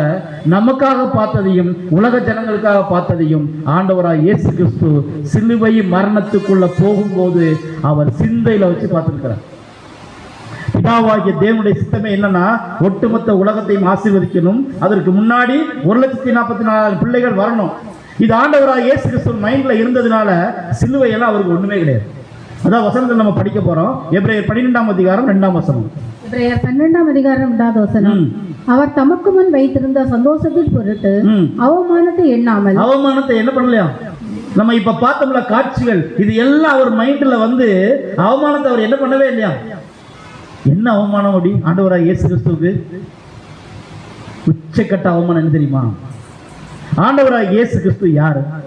3.5 வருஷம் ஊழியத்தை நீங்க நினைச்சு பாருங்க. எங்க போனாலும் அவருக்கு மகிமை. எல்லா ஜனங்களும் பின்பற்றி ஓடி ஓடி வந்து குணமாக்குறதும், அவரை பிரைஸ் பண்றதும், அவர் முகத்தை பார்க்கறதுக்கு, அவர் தரிசனத்தை பார்க்கறதுக்கு எல்லாம் பார்த்து எந்த இடத்துக்கு போனாலும் அவருடைய பேர் புகழ் வருது. அவரை பார்க்க ஓடி ஓடி வர்றாங்க. அன்புக்குரிய சொல்லி இந்த ஜனங்கள் நாளைக்கு பஸ்கா பண்டிகை கொண்டாட அந்த எரிகோவின் வாசல் வழியா வரும்போது சிலுவையில நிர்வாணமா இருக்கணும். நடக்குமா? இந்த அவமானத்தை அவர் என்ன பண்ணவே இல்லை, எண்ணாமல். அன்புக்குரிய சகோதரர்களே, நம்மளாம் நினைக்கிறோம், நம்ம நினைக்கிறதுக்கெல்லாம் மேல ஒரு பாகம் அவர் என்ன பண்ணியிருக்காருன்னா, அதை நினைச்சு பாருங்க. எந்த மனுஷன் அப்படி இருக்கவே முடியாது. உதாரணத்துக்கு நம்ம புரிஞ்சுக்கிறது சின்ன ஒரு உதாரணம் சொல்றேன். ஒரு மாட்டு வண்டி ரோட்ல போயிட்டு இருக்கு. அந்த மாட்டு வண்டி நிறைய சாணி உரம். அந்த மாட்டு வண்டி ஓடுறவர் வந்து பாத்தீங்கன்னா அவருக்கே உரிய ட்ரெஸ் ஒன்று போட்டிருக்காரு இல்லையா? அது போட்டுட்டு மாட்டு வண்டி ஓட்டிட்டு போறார். கீழே நிற்கிறார் ஒரு மனுஷன், பயங்கரமான இப்போ உள்ள டெக்னாலஜி உள்ள ஒரு மனுஷன். லேப்டாப் வச்சிருக்காருன்னு வைங்க, எதுனாலும் நல்ல கோட் சூட் போட்டு பக்கா ஜெண்டில். அவரை பார்த்த உடனே இந்த காலத்துக்கு ஏற்ற மனுஷன் டெக்னாலஜியோட இருக்காருன்னு வச்சுக்கலாம். இவர் அந்த மாட்டு வண்டியில் ஏறி போகணும். நீங்கள் நானும் போவோமா? எவ்வளவு தூரம் ஆனாலும் நடந்தே போறேன். அதில் மட்டும் என்ன பண்ண மாட்டேன், ஏறவே மாட்டேன். அதில் ஏறினா 4 பேர் பார்த்தா என்ன சொல்லுவாங்க, இந்த மனுஷன் ஏன் அதில் ஏறி இருக்காரு சொல்லுவாங்க, சொல்ல மாட்டாங்களா? இதே மாதிரி நம்ம ஆண்டவராக இயேசு அவருடைய பாடுகள் நம்ம நினைக்கிறோம். முள்முடி சூட்டினது, கன்னத்தில் அரைஞ்சது, காரி துப்புனது, நீ ராஜாவான்னு கேட்டது எல்லாம் ஒரு அறைக்குள்ள, ஒரு ரூமுக்குள்ள. அன்புக்குரிய சகோதரர்களே, வெளிப்படையான அவமானத்தை எந்த மனுஷனும் ஏற்றுக்கொள்ளவே மாட்டான். அந்த அவமானத்தை ஏற்றுக்கொள்ளணும்னா தேவன் இந்த உலகத்தை கர்த்தர் இயேசுவை வைத்து ஆசீர்வதிக்க போற ஆசீர்வாதத்தின் சந்தோஷம் அவருடைய மனசுக்குள்ள இருக்கும். சொல்ற வசனம், அந்த சிலுவையை சகித்து தேவனுடைய சிங்காசனத்துக்கு இப்ப முடிவு என்ன? அந்த அவமானத்தை சகிச்சதுனால இப்ப என்ன ஆயிடுச்சு? சிங்காசனத்துல உட்கார்ந்து இருக்கிற வாய்ப்புக்குள்ள போயிருக்காரு சொல்லி நம்ம பார்க்கிறோம். அன்புக்குரிய சகோதரர், அடுத்த ஒரு பாயிண்ட் பார்க்கிறோம். இது 3வது பாயிண்ட் இல்லையா? பாருங்க, அடுத்த ஒரு விஷயத்தை நம்ம பார்த்துக்கலாம். பாருங்க, பிதாவின் சித்தம் செய்வது அவருக்கு சந்தோஷமா இருந்துச்சு. அதனால நம்முடைய ஜீவன் காக்கப்படுகிறது. அதே சமயத்தில் முழு உலகத்துக்கும் என்ன வருது? மீட்பு வருது. இது எல்லாமே பிதாவாகிய தேவனுடைய சித்தத்தை செய்யறது தான் ரொம்ப சந்தோஷமா இருந்துச்சு. இந்த 3 காரியமும் கர்த்தர் இயேசுக்கு எப்படி சொல்லி நம்ம பார்க்கும்போது ரொம்ப சந்தோஷமா இருக்குன்னு சொல்லி நம்ம பார்க்கணும். இது 3வது விஷயம் இல்லையா? முதல் பாயிண்ட் என்ன பார்த்தோம்? கர்த்தரே வந்த பஸ்கா. 2வது சகோதர ஐக்கியம். 3வது பஸ்கா அனுசரிக்கிறதுனால வரக்கூடிய நன்மைகள் அல்லது ஆசீர்வாதம். சரியா? அடுத்து 4வது பாயிண்ட் தான் கடைசி பாயிண்ட். ரொம்ப ரொம்ப முக்கியமான பாயிண்ட். இந்த 4வது பாயிண்ட்டுக்காகத்தான் மற்ற 3 பாயிண்ட். சரியா? அந்த 4வது பாயிண்ட் என்னன்னு சொல்லி நம்ம பார்த்தோம். அன்புக்குரியவர்களே, பஸ்கா பலியின் மகிமை அல்லது மதிப்பு, வேல்யூ, க்ளோரி. அந்த பஸ்கா பலியினுடைய மகிமை இது தெரியாம பந்தி அனுசரிக்கவே முடியாது.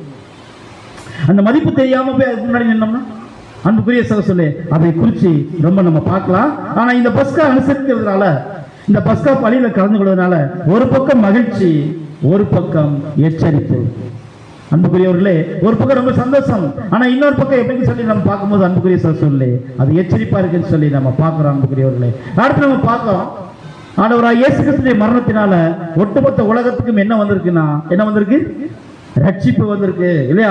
யாருக்கெல்லாம் ரட்சிப்புனா, ஆண்டவராகிய இயேசு கிறிஸ்து பிறக்கிறதுக்கு முன்னாடி உள்ளவங்களுக்கு ரட்சிப்பு இருக்கு, பிறகு ரட்சிப்பிற்கு நாளைக்கு பிறந்தா ஒரு குழந்தை பிறந்தா அவங்களுக்கு என்ன இருக்கு? ஆண்டவராக இயேசு கிறிஸ்து மூலமா ரட்சிப்பு இருக்கிறத பார்க்க. அதனாலதான் மறுநாளிலே யோவான் இயேசுவை தன்னிடத்தில் வர கண்டு, இதோ உலகத்தின் பாவத்தை சுமந்து தீர்க்கிற தேவ ஆட்டுக்குட்டி. அன்புக்குரியவர்களே, இது ஒரு கேள்வியுடைய பதில். இதோ ஒரு கேள்வியுடைய பதில்.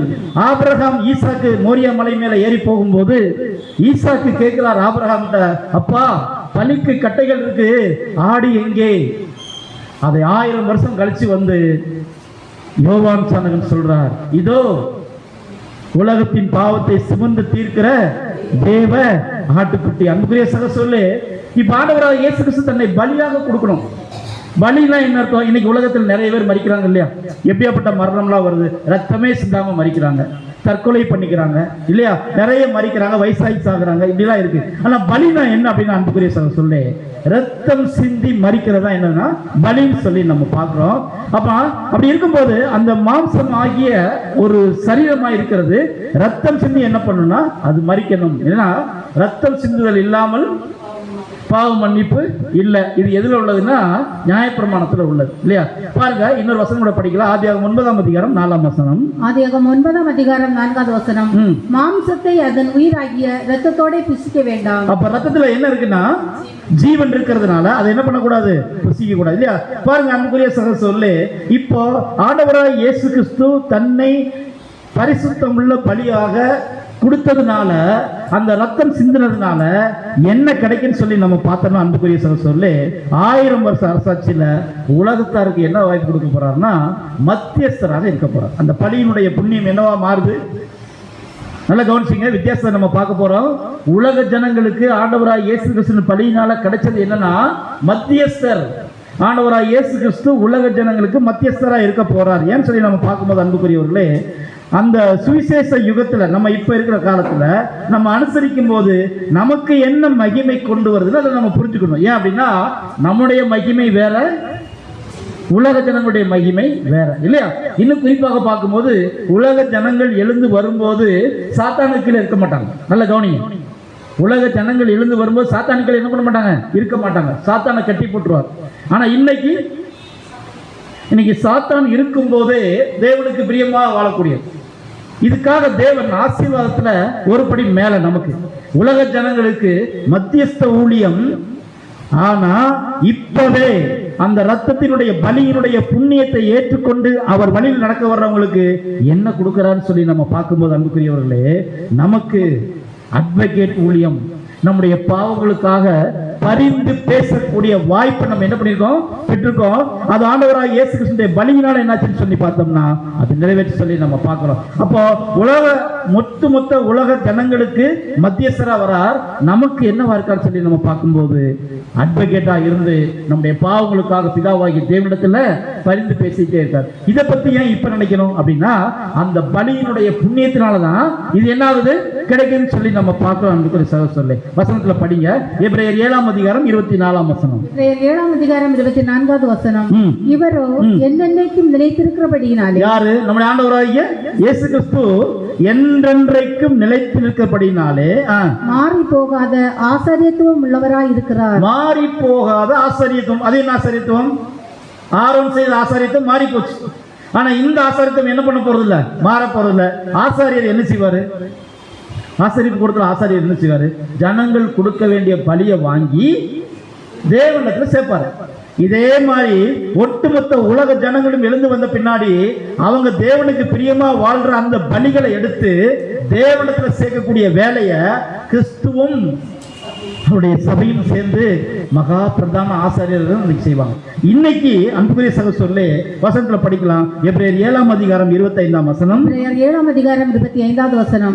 மேலும் தமது மூலமாய் தேவனிடத்தில் சேருகிறவர்களுக்காக வேண்டுதல் செய்யும்படிக்கு அவர் எப்பொழுதும் உயிரோடு இருக்கிறவர் ஆகையால் அவர்களை முற்றுமுடிய ரட்சிக்க வல்லவருமாய் இருக்கிறார். பாருங்க, இன்னொரு விஷயம் கவனிக்கும் போது தேவனிடத்தில் சேருகிறவர்களுக்கு வேண்டுதல் செய்யும்படிக்கு நமக்காக ஆண்டவராக இயேசு கிறிஸ்து என்ன பண்ணிட்டு இருக்கிறார்? பின்னாடி ஒரு சப்ஜெக்ட் வரப்போகுது, நான் உனக்காக வேண்டிக் கொண்டேன் இல்லையா? ஆண்டவராக இயேசு கிறிஸ்து நமக்காக என்ன பண்ணிட்டு இருக்கிறாரு? இப்பவும் ஜெபம் பண்ணிட்டு இருக்க. அன்னைக்கு யோவான் 17ஆம் அதிகாரத்துல சீசர்களுக்காக ஜெபம் பண்ணார், அது நமக்கும் பொருந்தும். ஆனா இப்ப கூட நம்ம ஞானஸ்நானத்துல அன்புக்குரிய நல்ல கவனிங்க, நம்ம ஞானஸ்நானம் எடுக்கும்போது அதுவரையான செய்த பாவங்கள் மன்னிக்கப்பட்டுச்சு. அதுக்கப்புறம் நம்ம பாவம் செய்யறோமா இல்லையா? ஞானஸ்நானத்துக்கு அப்புறம் பாவம் செய்யறோமா இல்லையா? அந்த பாவம் செய்யற பாவத்துக்கு யார் நமக்கு பரிகாரம் வேண்டுதல் பண்ணி யார் கொடுக்கிறது? ஆண்டவராய் இயேசு கிறிஸ்து பிதாவாகிய தேவன் நம்ம செய்யற பாவத்துக்கு தண்டனை கொடுக்கறதுக்கு ரெடியா இருக்கிறார். தண்டனை வராதபடிக்கு இடையில இருந்து ஒரு வக்கீல் அட்வொகேட் நமக்காக என்ன பண்ணிட்டு இருக்கிறார்? ஏன் அப்படின்னா, நான் உலகத்துக்கு போன மாம்சத்துல அந்த பலவீனம்லாம் என்னன்னு எனக்கு என்ன பண்ணும் நல்லாவே தெரியும். அவங்க இந்த விஷயத்தினாலதான் இப்படி பண்றாங்க, கொஞ்சம் பொறுங்க அப்படின்னு சொல்லி நமக்கான தண்டனையை ஒரு அட்வொகேட் இருந்து என்ன பண்ணிருக்காரு? நிறுத்தி வச்சுட்டு இருக்கிறார். அன்புக்குரிய சொல்லு பாருங்க, அப்ப அவருடைய ரத்தம் நமக்காக என்ன பண்ணிட்டு இருக்கிறா? பரிந்து பேசிட்டு இருக்கு. அப்பா கிட்ட நமக்காக என்ன பண்ணிட்டு இருக்கார்? பரிந்து பேசிட்டு இருக்கார். அன்புக்குரிய சகோதரி, இதை குறித்து நீங்க தெளிவா படிக்கணும் அப்படின்னா 5வது வால்யூம்ல, 5வது வால்யூம் என்ன வால்யூம் பேரு? தேவனுக்கும் மனுஷனுக்கும் ஒப்புரவு ஆக்குதல். அந்த புக்ல 458வது பக்கத்துல இதை குறித்து எழுதியிருக்கிறார். எப்படி எழுதியிருக்காருன்னா, அன்புக்குரிய சகோதரர்களே, மீட்கும் பொருள் அப்படிங்கிறது மன்னிப்பு அல்ல. ஆதாம் தப்பு பண்ண உடனே தேவன் மன்னிக்கல, மீட்கும் பொருள் கொடுக்கறதுதான் பிளான் வச்சிருந்தார். அன்புக்குரிய சகோதரர்களே, ரெண்டுக்கும் நேர் எதிரான பொருள் என்ன இருக்கு? பொதிஞ்சிருக்கு. இதனுடைய பொருள் நமக்கு கண்டிப்பா தெரியணும். பிரமாணம் மன்னிப்பை என்ன பண்ணாதுன்னா அறியாது. தேவன் ஒரு பிரமாணம் கொடுத்திருக்கார், அதன்படி செஞ்சா நன்மை, செய்யலனா மரணம். இதுதான் பிரமாணம். இந்த பிரமாணம் மன்னிப்பை என்ன பண்ணாது? அருளாது. அப்படின்னா மன்னிப்பை எப்படி கொடுக்க போறார் அப்படின்னு சொல்லி நம்ம பார்த்தோம். அன்புக்குரிய சகோதரர்களே, சாகவே சாவாய் அப்படிங்கிறத பிரமாணம். ஆனா இந்த பாவத்திற்கு மன்னிப்பு இல்லை, அதற்கான மீட்கும் பொருளை, அந்த மன்னிப்பை இன்னொருத்தர் என்ன பண்ண போறாருன்னா, அவளுக்கு வர வேண்டிய தண்டனைய இவர் என்ன பண்ண போறார்? வாங்க போறார். அன்புக்குரிய சகோதரர்களே, இப்ப விடுதலை பெறுகிறவர்களை பார்க்கும்போது அன்புக்குரியவர்களே, அது யார் மூலமா கிடைக்கும் அப்படின்னா, அந்த தண்டனை ஆண்டவராக இயேசு கிறிஸ்து வந்ததுனால அந்த மரணத்திலிருந்து நம்ம என்ன பண்ணிருக்கோம்? விடுதலையா இருக்கோம்னு சொல்லி நம்ம பார்க்கிறோம். அன்புக்குரிய சகோதரர்களே, இப்ப நம்ம கிட்ட வர்றார். நம்மளும் என்ன பண்ணலாம்? இதே மாதிரி பிதாவாகிய தேவன் ஆண்டவராய் இயேசு கிறிஸ்து இல்லையா, யார் மன்னிக்கிறது? நம்மள தேவன் மன்னிக்கிறாரா, கிறிஸ்து மன்னிக்கிறாரா? கரெக்டா சொல்லணும். இயேசு கிறிஸ்து மன்னிக்கிறாரா? இயேசு கிறிஸ்து மூலமா தேவன் மன்னிக்கிறாரா? வசனம் போட்டலாமா? வசனம் படிக்கலாம். கொலோசியர் 3ஆம் அதிகாரம் 13ஆம் வசனம். கொலோசியர் 3ஆம் அதிகாரம் 13வது வசனம். ஒருவரை ஒருவர் தாங்கி. யாரு யாரு ஒருவரை ஒருவர் தாங்கி? நம்மதான் ஒருவரை ஒருவர் தாங்கி. ஒருவர் பேரில் ஒருவருக்கு குறைபாடு உண்டானா? குறைபாடு இருக்கா? குறைபாடு இருக்கா? இருக்கா, நிறைய இருக்கு. அந்த குறைபாடு உண்டானால் கிறிஸ்து உங்களுக்கு மன்னித்தது போல தேவன் உங்களுக்கு மன்னித்தது போல இருக்கா? யார் மன்னிக்கிறது? அப்ப தேவன் என்ன வராது? பிரமாணத்துல ரொம்ப கரெக்டா இருக்கு. தண்டனை தண்டனை தான். அப்ப கிறிஸ்து மட்டும் இல்லைன்னா என்ன நடந்திருக்கும்? கிறிஸ்து ஈடுபலி கொடுக்கல, என்ன நடந்திருக்கும்? செத்தவங்க மண்ணுக்குள்ளே தான் இருப்பாங்க. விடுதலை அப்படிங்கிறது கிடையவே கிடையாது. அதனால கிறிஸ்து உங்களுக்கு மன்னித்தது போல, அன்புக்குரிய சகோதரர்களே, வசனத்தை ரொம்ப கிளியரா பார்க்கணும். கிறிஸ்து உங்களுக்கு மன்னித்தது போல நீங்கள் ஒருவருக்கு ஒருவர் என்ன பண்ணுங்க? மன்னிங்க. அப்படின்னா என்ன அர்த்தம்? கிறிஸ்து மூலமா நமக்கு மன்னிப்பு வரணும் அப்படின்னா நாம ஒருவருக்கு ஒருத்தர் என்ன பண்ணி ஆகணும்? மன்னிச்ச. பார்த்தா பேசாம போறது இல்லையா? இன்னையிலிருந்து அதை எல்லாம் எடுத்து போட்டோம். ஏன்னா அந்த பரிசுத்த பந்தியில நம்ம எல்லாரும் ஒன்னா இருக்கோன்னு சொல்லி உடன்படிக்கை பண்ணி அப்பத்தை பிக்க போறோம், ரசத்துல பங்கு வைக்க போறோம். அப்படி இருக்கிற போது நமக்குள்ள குறைகள் இருந்துச்சு, குற்றங்கள் இருந்துச்சுன்னா அது நேற்றைக்கு வர. இனிமேல் இன்னையிலிருந்து இப்ப இருந்து கிறிஸ்து உங்களுக்கு மன்னித்தது போல நீங்கள் ஒருவருக்கு ஒருவர் என்ன பண்ணுங்க? மன்னிங்க. இந்த பிரமாணம் தான் அன்பின் பிரமாணத்துல மூலக்கூறு. ரொம்ப ரொம்ப பேசுதுதான். இதை செய்யல அப்படின்னு அன்புக்குரிய சகோதரர்களே, நம்ம எத்தனை வருஷ சத்தியத்தில் இருந்தாலும் அதுல பிரயோஜனம் இல்லைன்னு சொல்லி நம்ம பார்க்கிறோம் அன்புக்குரியவர்கள் இல்லையா? அப்ப பாருங்க, இந்த அட்வொகேட் நமக்கு தண்டனை அங்கிருந்து வர்றது, அதை தடுத்து என்ன பண்றாரு சொல்லி நம்ம பார்க்கும்போது, மேலும் நம்ம ஜீவனோடு இருக்கிறதற்கு ஒரு வாய்ப்பு ஆண்டவராக இயேசு கிறிஸ்து பரிந்து பேசுறது மூலமாக கொடுக்கிறார் சொல்லி நம்ம பார்க்கிறோம். இந்த ஒரு தைரியம் இல்லையா, நம்மெல்லாம் இன்னைக்கு வரைக்கும் ஜீவனோட இருக்கிறது அன்புக்குரிய சகோதரர்களே அவருடைய ஈடுபலியில் என்ன இருக்குன்னா அடங்கி இருக்கிறத நம்ம பார்க்கிறோம் இல்லையா. அந்த ஈடுபலி ரத்தம் சிந்ததுனால நமக்கு மன்னிப்பை வாங்கிட்டதுன்னு சொல்லி நம்ம பார்க்கிறோம் அன்புக்குரியவர்களே. அப்ப பாருங்க, சபையை தவிர வேற யாருக்குமே இரக்கம் கிருபை இப்ப இல்லை. இப்ப நமக்கு தான் அதிகப்படியான தலைச்சல் பிள்ளைகளுக்கு தான் முக்கியமான விஷயத்தை எல்லாத்தையுமே கொடுத்துட்டார் இல்லையா. பாருங்க, இப்ப நம்ம என்ன சொல்லக்கூடாது அப்படின்னா, அவர் மன்னிக்கிறாரு, இப்ப அவங்க மன்னிக்கிட்டு நான் மன்னிக்கிறேன் அப்படி சொல்லலாமா? இன்னொரு சகோதரனா ஒரு சகோதரியை பார்த்து இல்ல, கணம் பண்ணுகிறதுலே ஒருவருக்கொருவர் முந்திக் கொள்ளுங்கள். மன்னிக்கிறதுல நம்ம என்ன பண்ணிக்கணும், ஒருத்தருக்கு ஒருத்தர் முந்திக்கணும் இல்லையா அன்புக்குரிய சகோதரர்களே, அது யாரா இருந்தாலும் சரி. அப்ப இயேசு கிறிஸ்து நமக்கு செய்த பலியினுடைய புண்ணியத்தை உண்மையிலே நான் அக்செப்ட் பண்ணி அந்த வழியில் நடக்கிறேன் அப்படின்னா, முதல்ல கிறிஸ்து காமிச்ச வழியை நம்ம என்ன பண்ணி ஆகணும், அதை நிறைவேற்றி ஆகணும் சொல்லி நம்ம பார்க்கிறோம். அடுத்து நம்ம பார்க்கும்போது ஒவ்வொரு நாளும் நம்ம ஜெபம் பண்ணும் போதெல்லாம், கிறிஸ்து மூலமா ஜெபம் பண்ணும் போதெல்லாம் நமக்கு மன்னிப்பு வாங்கி தரது யாருன்னு சொல்லி நம்ம பார்க்கும்போது அன்புக்குரிய சகோதரர்களே, நம்முடைய ஆண்டவராகிய இயேசு அவர் பரிந்து பேசுறதுனால நமக்கு என்னன்னா செய்யறோம்னா அன்புக்குரியவர்களே, நாம பரிசுத்தவான்களோடு தொடர்பு கொள்வதற்கான ஒரு வாய்ப்பை பெறுகிறோம். அந்த வாய்ப்பு இன்னும் கட்டாகல. அடுத்து மகா பரிசுத்தமான விசுவாசத்தை சத்தியத்தை கேட்டு புரிந்து கொள்வதற்கான வாய்ப்பை பெறுகிறோம் இல்லையா. அந்த பரிந்து பேசுறது மட்டும் இல்லைன்னா நம்ம நீதிமான் நிலையில இருந்து எப்போ தூக்கி போட்டிருப்பார். நல்ல கவனிங்க, இந்த பரிந்து பேசுறது மட்டும் இல்லை அப்படின்னா இப்பவும் நம்ம மரணத்தில் தான் இருப்போம் அன்புக்குரியவர்களே. அந்த மரணத்துக்கு தப்பி ஜீவனுக்கு நம்ம பிரயாணம் பண்ணிட்டு இருக்கிறதுனால அன்புக்குரிய சகோதரர்களே, அந்த ரத்தம் நம்மை மீட்டுக் கொள்றதுக்கு என்ன கொடுக்குன்னா ஒரு உத்தரவாதம் கொடுக்குன்னு சொல்லி நம்ம பார்க்கிறோம். அதனால நம்ம பார்க்கும்போது நாம் தெரிஞ்ச மீண்டும் மீண்டும் தவறு செய்யும் போது, ஒருவேளை நம்ம ஜெபத்துல காலையில கேட்கிறோம், தேவன்கிட்ட கேட்கறதுனால கிறிஸ்து மூலமா மன்னிப்பு வாங்குறோம், இப்படியே ஓடிட்டே இருக்கு. ஒரு காலம் வரும், அப்ப தெரிஞ்ச தப்பையே மீண்டும் மீண்டும் மீண்டும் மீண்டும் மன்னிப்பு வாங்குறதுக்காக திருப்பி திருப்பி நம்ம அந்த ஒரு விஷயத்தை நம்ம கேட்கும் போது, ஒரு காலத்துல அந்த அட்வொகேட் மினிஸ்ட்ரி நிறுத்தப்படும். அப்படி நிறுத்தப்படுறதனுடைய அடையாளம் என்னவா இருக்கும்? சபைக்கு வரமாட்டோம், சத்தியம் கேட்கறதுக்கு முடிவு வந்துடும், பரிசுத்தவான்களுடைய தொடர்பு இருக்காது இல்லையா. இன்னைக்கு பாருங்க அன்புக்குரிய சகோதரர்களே, இப்போ இன்னைக்கு இது பாருங்க, இன்னைக்கு பேர் சபையில நம்மளோட வைராக்கியமா எவ்வளவு பேர் இருக்கிறாங்க, பயங்கரமான வைராக்கியம், கோயிலே இருப்பாங்க. பார்க்கமா எத்தனை பேர் அந்த வைராக்கியத்துல கொஞ்சம் இருக்கா நமக்கு? அப்படி இருக்கிறவங்களுக்கே சத்தியம் கொடுக்கல, அந்த அழைப்புக்குள்ள உள்ளே வரவிட மாட்டேங்கிறார். ஆனா இதெல்லாம் நம்ம செய்யாத போதே நம்மளை உள்ள கூட்டிட்டு வந்து இவ்வளவு பெரிய விஷயத்தை சொல்லிக் கொடுக்கிறார் அன்புக்குரிய சகோதரர்களே. அப்படி இருந்தும் அந்த கிறிஸ்துவனுடைய பிரமாணத்தை, அந்த ரத்தத்தினுடைய மேன்மை தெரியாம நம்ம நடந்துக்கிட்டோம் அப்படின்னா, அல்லது அசட்டை பண்ணோம் அப்படின்னா, அது வெரி வெரி வெரி டேஞ்சர் அன்புக்குரிய சகோதரர்களே. அடுத்து பார்க்கணும், இப்ப பாருங்க, அந்த மாதிரி இருக்கிற ஜனங்களுக்காக பரிந்து பேசல் இல்லை. ஆனா நமக்காக என்ன இருக்குன்னா பரிந்து பேசல், ஆண்டவராக இயேசு கிறிஸ்துவினுடைய ரத்தமே நமக்காக என்ன பண்ணுதுன்னா அதை பரிந்து பேசுறாருன்னு சொல்லி நம்ம பார்க்கலாம் அன்புக்குரியவர்களே. இந்த பரிந்து பேசல் இருக்குல்ல, இதற்கான டேஞ்சரை குறித்து ஒரு 2-3 வசனம் நம்ம படிக்கலாம், படிச்சு நம்ம முடிக்கலாம். 1 யோவான் 2-ம் அதிகாரம் 1-ம் வசனம். 1 யோவான் 2-ம் அதிகாரம் 1-வது வசனம். என் பிள்ளைகளே, நீங்கள் பாவம் செய்யாதபடிக்கு இவைகளை உங்களுக்கு எழுதுகிறேன். யாரை குறித்து பேசுறாரு? யாரை குறித்து பேசுறாரு? நம்மளை குறித்து பேசுறாரு. ஞான ஸ்நானம் எடுத்து உடன்படிக்கைக்குள்ள வந்த பிள்ளைகளை பத்தி பேசுறாரு.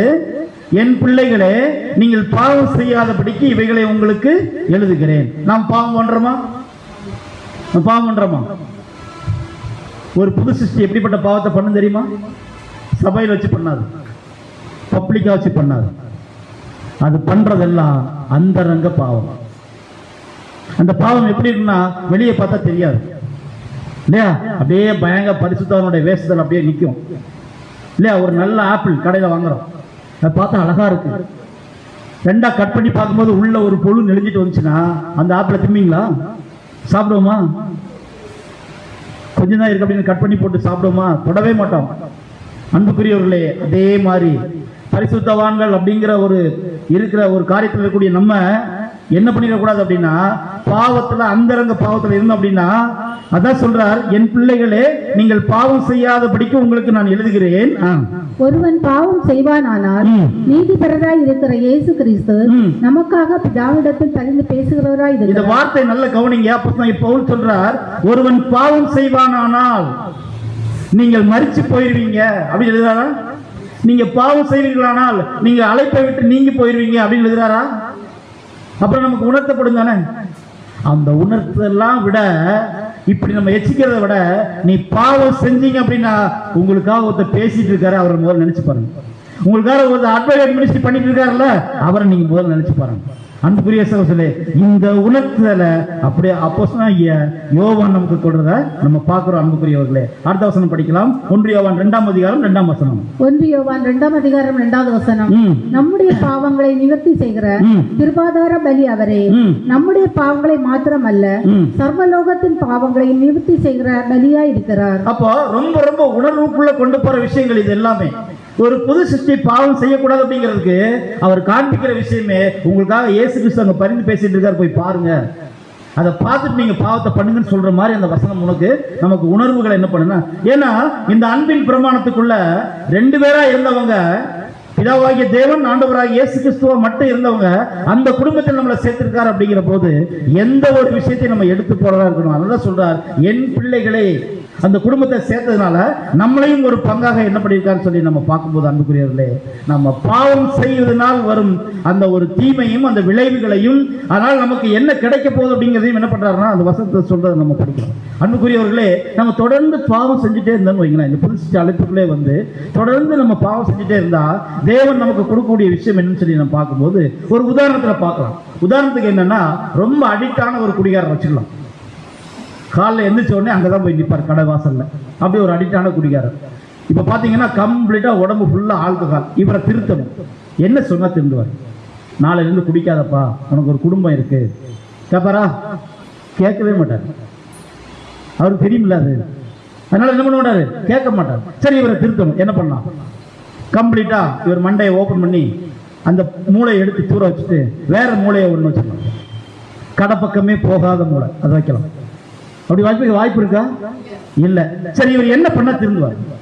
கடுமையான எச்சரிப்பு, இனி ஒரு டம்ளர் நீ வாயில வச்சா அப்பவே செத்து போயிடுவார். திருந்துவார்? திருந்த மாட்டார்.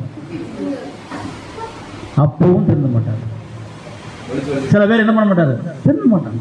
எந்த விதமான எச்சரிப்பு கொடுத்தாலும் கூட சில பேர் என்ன பண்ண மாட்டாங்க, திருந்த மாட்டாங்கன்னு சொல்ல. உதாரணத்திற்கு ஒரு ஆக்சிடென்ட், வண்டியை ரொம்ப வேகமா ஓட்டுவாங்க சில பேர், பார்த்துருக்கீங்களா? எடுத்த உடனே ஒரே முறுக்கு தான், பயங்கரமான முறுக்கு இல்லையா?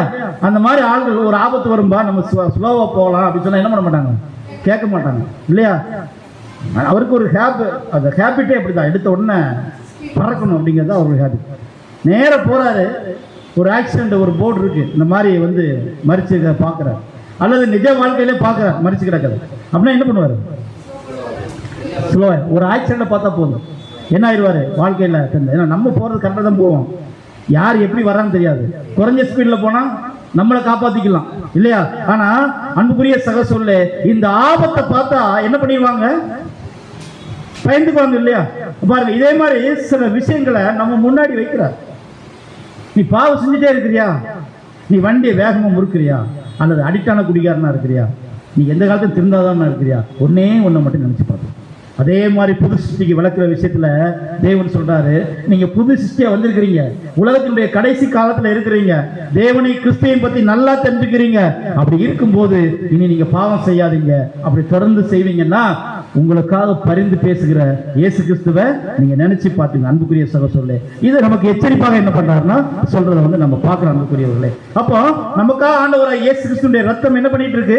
பரிந்து பேசிட்டு இருக்கு. ஏன்னா அது ஆபேலுடைய ரத்தத்தை விட எப்படிப்பட்ட ரத்தம் அம்மா? அது நன்மையானவைகளை பேசும் ரத்தம். இந்த ரத்தம் நமக்காக என்ன பண்ணிட்டு இருக்கு? பேசிட்டு இருக்கு. அது தெரியாம நம்ம என்ன பண்ணனா, தொடர்ந்து பாவம் பண்ணனா அந்த ரத்தத்தை என்ன பண்ணனா அசுத்தம் என்று எண்ணுகிறோம். வசனம் படிங்க, எபிரேயர் 10ஆம் அதிகாரம் 29ஆம் வசனம். எபிரேயர் 10ஆம் அதிகாரம் 29ஆவது வசனம். தேவனுடைய குமாரனை காலின் கீழ் மிதித்து தன்னை பரிசுத்தம் செய்த உடன்படிக்கையின் ரத்தத்தை அசுத்தம் என்று எண்ணி கிருபையின் ஆவியை நிந்திக்கிறவன் எவ்வளவு கொடிதான ஆக்கினைக்கு பாத்திரவானாய் இருப்பான் என்பதை இந்த வசனத்தை 2-3 தடவை திருப்பி பாருங்க, ஒரு பயம் மனசுக்குள்ள வருமா? அப்ப கிறிஸ்துவினுடைய ரத்தத்தை யாராவது அசத்தை நினைப்புமா, அசுத்தம் நினைப்புமா? ஞாயிற்றுக்கிழமை சண்டே கிறிஸ்டினா இருக்கவிட்ட போய் நீங்க கேட்டா கூட அசுத்தம் நீங்க என்ன பண்ண மாட்டாங்க, ஒத்துக்கொள்ள மாட்டாங்க இல்லையா? அப்படின்னா என்ன அர்த்தம் அப்படின்னா, அந்த ரத்தத்தை சாதாரணமாக எண்ணுதல், அதான் ஒரிஜினல் மீனிங்கோட அந்த வார்த்தையோட அர்த்தம் அதுதான். அதை அசட்டை பண்ணுதல், அதை சாதாரணமாக எண்ணுதல் அப்படிங்கிறது அது அர்த்தம். அப்ப நம்ம சாதாரணமா எண்ணணும் அப்படின்னா எவ்வளவு கொடிதான ஆக்கினைக்கு பாத்திரவா இருப்பான் அப்படிங்கிறது என்ன பண்ணிக்கோங்க. ஏன்னா ஆண்டவராக இயேசு கிறிஸ்துடைய பலி அப்படி, அவர் சிலுவை சுமந்த காரியத்தில் நம்ம நினைச்சு பார்க்கலாம். அந்த பலிக்கு நிகராக நம்ம வாழ்க்கையில எதுவுமே இன்னும் செய்யல. அப்படி இருக்கும்போது அந்த ரத்தத்தை நம்ம என்ன பண்ணிடக்கூடாது, சாதாரணமா நம்ம நினைச்சிடக்கூடாது. அன்புக்குரிய சொல்லு. அப்ப 2 வசனத்தை நம்ம நினைச்சு பார்க்கிறோம். நம்ம வாழ்க்கையில பார்க்கும்போது, என் பிள்ளைகளை நீங்கள் பாவம் செய்யாதபடி இவைகளுக்கு உங்களுக்கு எழுதுறேன்னு சொல்லி கண்டிப்பான எச்சரிக்கை ஒண்ணு கொடுக்கல. ஆனா என்ன கொடுத்தாருன்னா, இயேசு கிறிஸ்து நீங்க பாருங்கன்னு சொல்லிட்டார். ஆனா இங்க எபிரேயர் 10ஆம் அதிகாரம் 29ஆம் வசனத்துல எவ்வளவு கொடிதான ஆக்கினைக்கு பாத்திரவானா இருப்பான் அப்படிங்கிறத ரொம்ப கண்டிஷனா பவுல் சொல்லிட்டார். இந்த 2 வசனங்கள் பக்கத்துல வச்சு பாருங்க, திரும்பி திரும்பி மெடிடேட் பண்ணி பாருங்க. அன்புக்குரிய சகோதரர்களே, இந்த ரத்தம் ஒரு ஸ்பெஷல். இந்த ரத்தம் பரிந்து பேசுது. இந்த ரத்தத்தினால ஒட்டுமொத்த உலகத்துக்கும் என்ன கிடைச்சிருக்கு, ஜீவனை கிடைச்சிருக்கு. இவ்வளவு மேலான விஷயத்தை தெரிஞ்சிருக்கிற நம்ம, அந்த மேலான ரத்தம் இருந்து அந்த சரீரத்தில் சேரக்கூடிய நம்ம, மகிமையின் சரீரத்தில் சேரக்கூடிய நம்ம, அன்புக்குரிய சகோதரர்களே, நம்ம தெரிஞ்சும் பாவம் பண்ணோம். ஆனால் அந்த புது சிருஷ்டியின் வாழ்க்கை எப்படி நினைச்சு பாருங்க. நமக்காக அட்வொகேட் பண்ணிட்டு இருக்கிறார். பரிசுத்தம் பண்ணப்பட்டு நாளுக்கு நாள் அந்த புது சிருஷ்டியை நம்ம வளர்த்துட்டு இருக்கிறோமா, அல்லது உலக மனிதனுடைய வாழ்க்கை மாதிரி நம்முடைய வாழ்க்கை நடந்துட்டு இருக்கா அப்படிங்கிறத கொஞ்சம் நம்முடைய பிராக்டிக்கல் லைஃப்ல நம்ம என்ன பண்ணலாம் அன்புக்குரியவர்களே, இல்லையா? நமக்கும் உலக ஜனங்களுக்கு வித்தியாசம் இருக்கா? நம்மோடு இருக்கிறவங்களுக்கும் நமக்கும் பேர் சபையில் இருக்கிறவங்களுக்கு வித்தியாசம் இருக்கா? அவங்களுடைய வாழ்க்கை எப்படி இருக்கு, நம்முடைய புது சிருஷ்டியின் வாழ்க்கை குணலட்சணம் எப்படி இருக்கு அப்படிங்கிறத நம்ம நினைச்சு பார்க்காம இந்த பந்தியில நம்ம என்ன பண்ண முடியாது. அன்புக்குரிய சகோதரர்களே, ரொம்ப கவனமாக நம்ம கை வைக்க வேணும், இல்லையா? பாருங்க அன்புக்குரியவர்களே, நமக்காக உலக பிரகாரமா வாழ்க்கை வாழ்ந்துட்டு இருந்தோம் அப்படின்னா, நம்ம ஒருத்தர் இருக்கிறார் கூண்டில் நின்று நம்ம கூண்டில் நிற்கும், இல்லையா? குற்றவாளி கூண்டில் நிற்கும். பாவம் செஞ்சு நிக்கிற போது நம்முடைய ஆண்டவராக இயேசு கிறிஸ்து வக்கீலா இருந்து நமக்காக அட்வொகேட் பண்ணி பேசிட்டு இருக்கும் போது அந்த வக்கீலை மதிக்கவே இல்லைன்னு வைங்களேன். ஓ அட்வொகேட், நான் சொல்ற மாதிரி நீ பேசிய சொன்னா என்ன நடக்கும்? இவர் சொல்றதுக்கு முன்னாடி ஜட்ஜ்மெண்ட் எழுதிடுவார். ஜட்ஜ் போபி, இல்லையா? உலகத்தில் அதான் நடக்கும். இல்லை அப்படின்னா அந்த வக்கீலுக்கு பீஸே கொடுக்கல, என்ன நடக்கும்? அவருக்கு எந்த அர்ப்பணிப்புமே செய்யாத ஒரு வாழ்க்கை தான் ஃபீஸ் கொடுக்காது. ஒரு வக்கீல் வந்து ஃபீஸ் கொடுக்கணுமா வேண்டாமா? உலக பிரகாரமா கண்டிப்பா செய்யும். இதை எல்லாம் செய்து அன்புக்குரிய சகோதரர்களே, அதை அசுத்தம் என்று எண்ணாமல், அசட்டையா எண்ணாமல், இல்லையா, தகாத விதமா எண்ணாமல் அந்த ரத்தத்திற்கு உரிய மேன்மையாக நம்ம நினைச்சோம்னா அன்புக்குரிய சகோதரர்களே, அந்த ஈடுபலியின் மேன்மை, அதை பற்றிய சிந்தனை, அதை பற்றிய மேலான மகிமை, நம்முடைய ஆண்டவராகிய இயேசு கிறிஸ்துவின் பாடுகள், இது எல்லாம் தெரியலன்னா தேவன் நம்மளை பார்த்து கேட்பார், இவனை எப்படி நான் மன்னிக்க முடியும்?